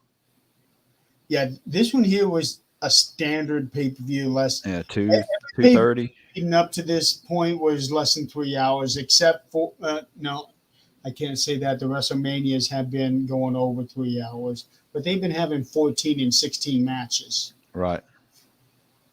The typical wrestling pay-per-views are 3 hours. So you start at 7:00 ish. Yeah. By 9:30 you're done. More or less. Yeah. And another thing that I thought was very bothersome was the music did not match the talent. It seemed like all the music was just generic, thrown together stuff. Yeah. Like there was nothing that matched the wrestlers and their personalities, not like they did in the WWF. It's like, okay, well, here's Ron Simmons, so we'll give you this piece of music. Here's Lex, we'll give you this piece of music. Yeah, other than Bad Street. Yeah, Bad Street, and then whatever that crap was that Johnny B. Bad came out with. I don't remember the music at all. I was too busy looking at Little Richard walking down the ring. I'd never seen Mark Merrow. This is the first WCW pay-per-view that I've seen back before they were bigger than what they were. Really? With Sting and Hogan and all that. So it's like, okay. So I'd never seen, Mark Merrow, in that light. I was like, okay. Yeah, Johnny B. Bad, he was that way for the next 3-4 years. So when I looked up the matches, I was writing everything down. It's like, all right, this guy's versus this guy's. Oh, Johnny B. Bad, who is that? Oh, it's Mark Merrow. Okay. And so it was a big surprise to see Mark Merrow come out dressed the way he was. I was like, what? Yeah. And then the same thing with Oz. And I didn't know who Oz was. I just said, I saw it was like, all right, versus Oz. I don't know who Oz is. So when he come out, I was like, holy shit. And he was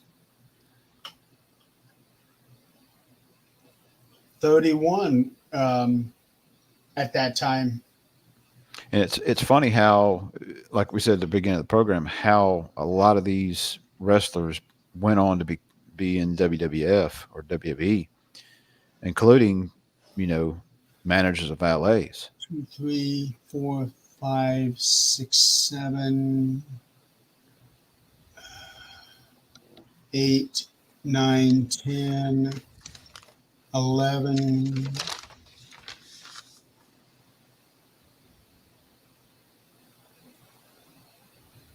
Is Rick Rude in the Hall of Fame? Yes, 12, after death. 13, 14, 15, 16, 17 names on this are in the Hall of Fame. That's a pretty good chunk. And you think, all right, Terry Reynolds left. You know, Dustin left.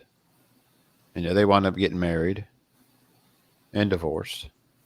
Mhm. Mark Merrill left. He Half married, of these people went to the WWF after this. yeah, he married Sable. They got divorced. Uh, Uh, see, he may have been. Oh no, he married Sable in '94. and then you got Stone Cold, of course. Later on to marry Deborah. Yep, he did. Um, That didn't last long. now, you know, and back in that day, watching that, you never knew she had a speech impediment. She had a lisp until the 9/11 happened, and they did the 9/11 show. And or what? No, no, no, no. I take it back. It was Owen Hart. Owen Hart dying when she was talking about Owen. That's what it was.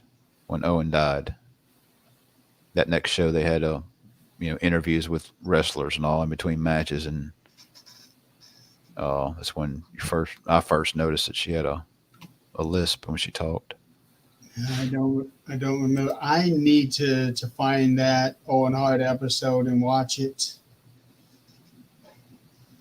I've got that pay-per-view on tape, the one that he died on. I've got it on VHS somewhere. I remember coming home. I was gone somewhere, and I come home. Me and my uncle would watch together, and I get there and it's all quiet. There's nothing going on. It's like, what's going on? He said, Owen Hart just fell into the ring. I was like, oh, so it's kind of crazy. And Taker, I remember I've interviewed with Taker. I said that was the hardest thing to do is come out there and still put on a show so you could see it on Taker's face that the seriousness of what just happened. Now he's got to go out and still perform. You know, Yeah, I would not have wanted to be in that arena that night. And one of these days, we're going to have to do an episode on Owen. Um, but for Halloween Havoc '91, I gave this one a C minus. really. Yeah, Far as well, the pay per view as a whole, I would probably maybe a B minus. Um, if they would have gotten rid of a couple of those matches, maybe it went a little bit higher. that's what it was for me. And plus the Chamber of Horrors match, that was just That was garbage. yeah. Yeah, that was garbage. Good idea, poorly executed. Um, There was really 5 matches out of the 11 that turned out to be decent. you could have taken that Chamber of Horrors match, took out the chair, took that completely out, and had a much better match. I think I would agree with that. You could have had a much better match in there when taking that monstrosity out of there.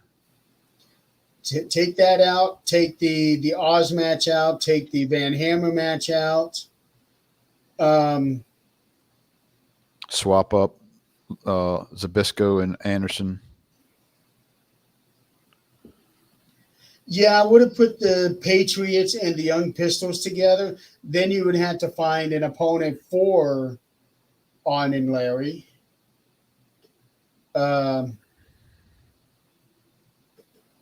I would leave the Phantom Tom Zink match simply because of Halloween Phantom. And by extension, that means I would have to leave the Creatures match in there as well because of the Halloween thing. But Bob Eaton, Terry Taylor, Steve Austin, Dustin Rhodes, those were the two best matches they had. Um, then Lex and Ron. That's my top three for this night. Mine too. Those were good matches. Yeah, To me, the Austin match was the top match for me. I thought it that was a was really good match. Him that and was your Dustin. top match, and my top match was Bobby Eaton and Terry Taylor. But to me, those were the two best matches of the night. I agree. Yeah, but yeah, with everything that was going on with the entire show, the entire production, I really had to go C minus on this one because there was so much that they could have done to make it a lot better.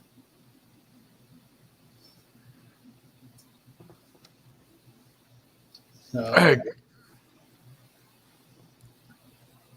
tomorrow is Battleground. Tomorrow's battleground. What's Yeah, today? What's tomorrow's what's the day? Saturday? Sunday? I don't even know what day it is. Saturday. Today is Saturday. Yeah. Okay. So tomorrow's Battleground. So it says that it starts at 7 Eastern, but I don't know if they're doing a pre-show or not. I don't know if that is the pre-show. So so it is tomorrow night. The next week is Clash of the Castle.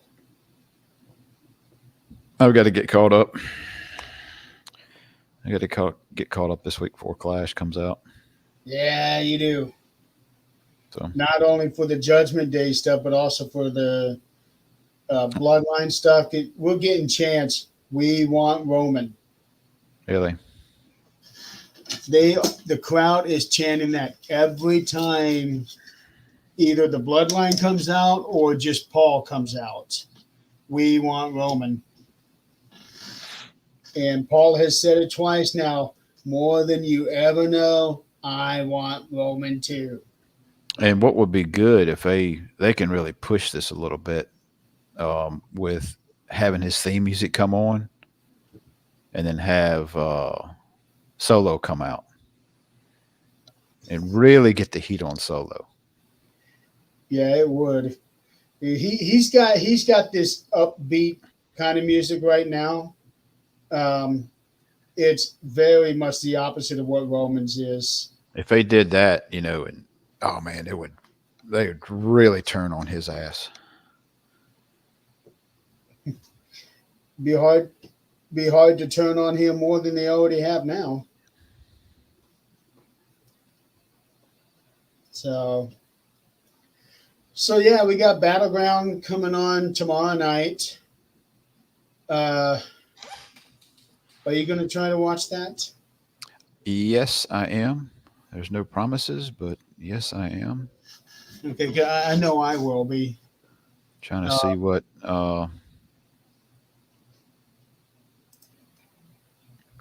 they got some good matches on there. I don't know my calendar right now because my phone's dead. Everything's on my calendar. Wait, here's a calendar. Let's see. Well, I can just do it in my head. I work next Sunday, so I am off next Saturday. Okay. Next Sunday is Father's Day, isn't it? Isn't it? Usually it's yeah, it is next Sun. Father's Day is next Saturday, Sunday. Okay. Holy cow, it's coming up already. Yep. So we could do another show Saturday and talk about when is Clash?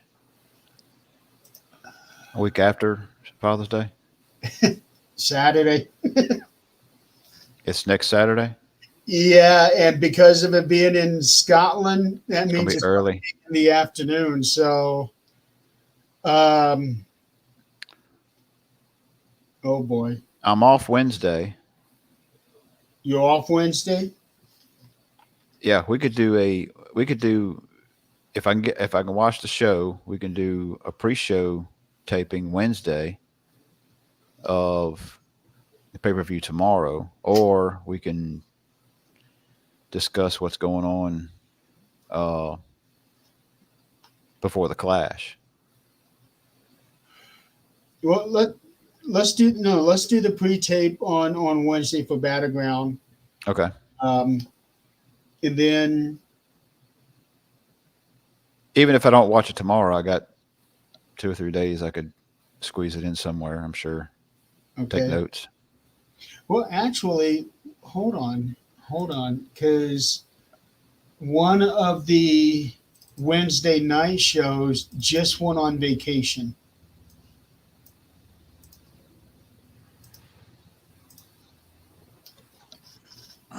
So,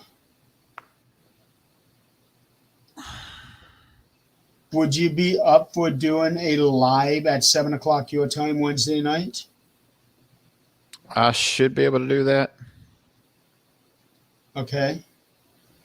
Because Unveiled Paranormal just had their last show of the season and not going to pick back up until sometime in the fall. Okay. So we can hijack their time on this Wednesday for this particular show. And then maybe since Clash of the Castle is going to be early, I'm going to guess 2 o'clock my time. So 1 o'clock your time, I think. So that's 7 Central or 7 Eastern Well, Wednesday. oh, it'll be 7 Central for you. Okay. Now let me see what time Clash of the Castle is. They okay. Tomorrow Battleground show starts at 7 p.m. Eastern, so 6 for you. Clash of the Castle.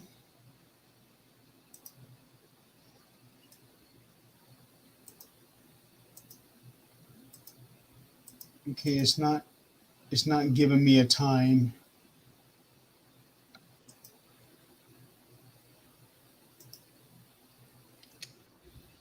It's not giving me a time for Clash of the Castle, so we're not going to know until later. But I was thinking that if it's early, like say 1 o'clock your time, maybe we could do a review immediately after that. Okay. I'll let you know something Wednesday. I'm not sure what Saturday brings right now. Okay. All right. So we'll plan on Wednesday doing Battleground review. Um, oh shit, that's going to be the same time that Joe and Chris are on.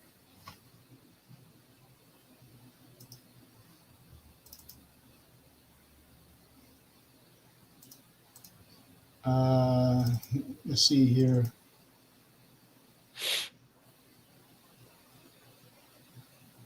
Well, even if we do a pre-taping. Yeah, we can do a pre-taping, but I wanna kind of have it premiere on the network before. Before Saturday. No, we can do the pre-taping, and then I can air it Saturday morning before Clash comes on. We could do that. Yeah, we just have to make sure that we are under 2 hours. Correct. Yeah, otherwise StreamYard's going to yell at me. Right. Yeah. Okay. Yeah, we'll plan on that. So 7 o'clock your time, 8 o'clock my time. We'll do a tape and Okay. uh, we'll talk about Battleground. Okay. Sounds good. All righty. Well, so we'll go ahead and wrap up this show. Enjoy your Battleground. I know I am. Yeah. Hope everybody enjoyed the show. Y'all maybe go back and watch Halloween Havoc '91. See what we're kind of talking about and some of these older characters and stuff. Yeah, I really enjoyed doing some of the Halloween, not just Halloween Havoc, but some of the WCW stuff because I really did enjoy old school WCW stuff. So we'll figure out when we'll do another WCW CW. show. Yeah. And we're Oh, throwing that. We're so, throwing ECW. Throwing the ECW sometime. oh yeah, we're throwing ECW. Pre WWE ECW. Yes, yes. Actually, I think I got a couple of their pay-per-views on tape as well. I'll have to dig those up. I'm sure. Well, you probably get it on Peacock since they own everything now. Since Oh yeah, WWE owns everything now. yeah, I should be able to. All right, well, we will go ahead and say so long, um, and we'll pick up another review. Halloween Havoc could have been a lot better, for sure. I agree. Yeah, It could have been worse, but could have been better. couldn't get much worse.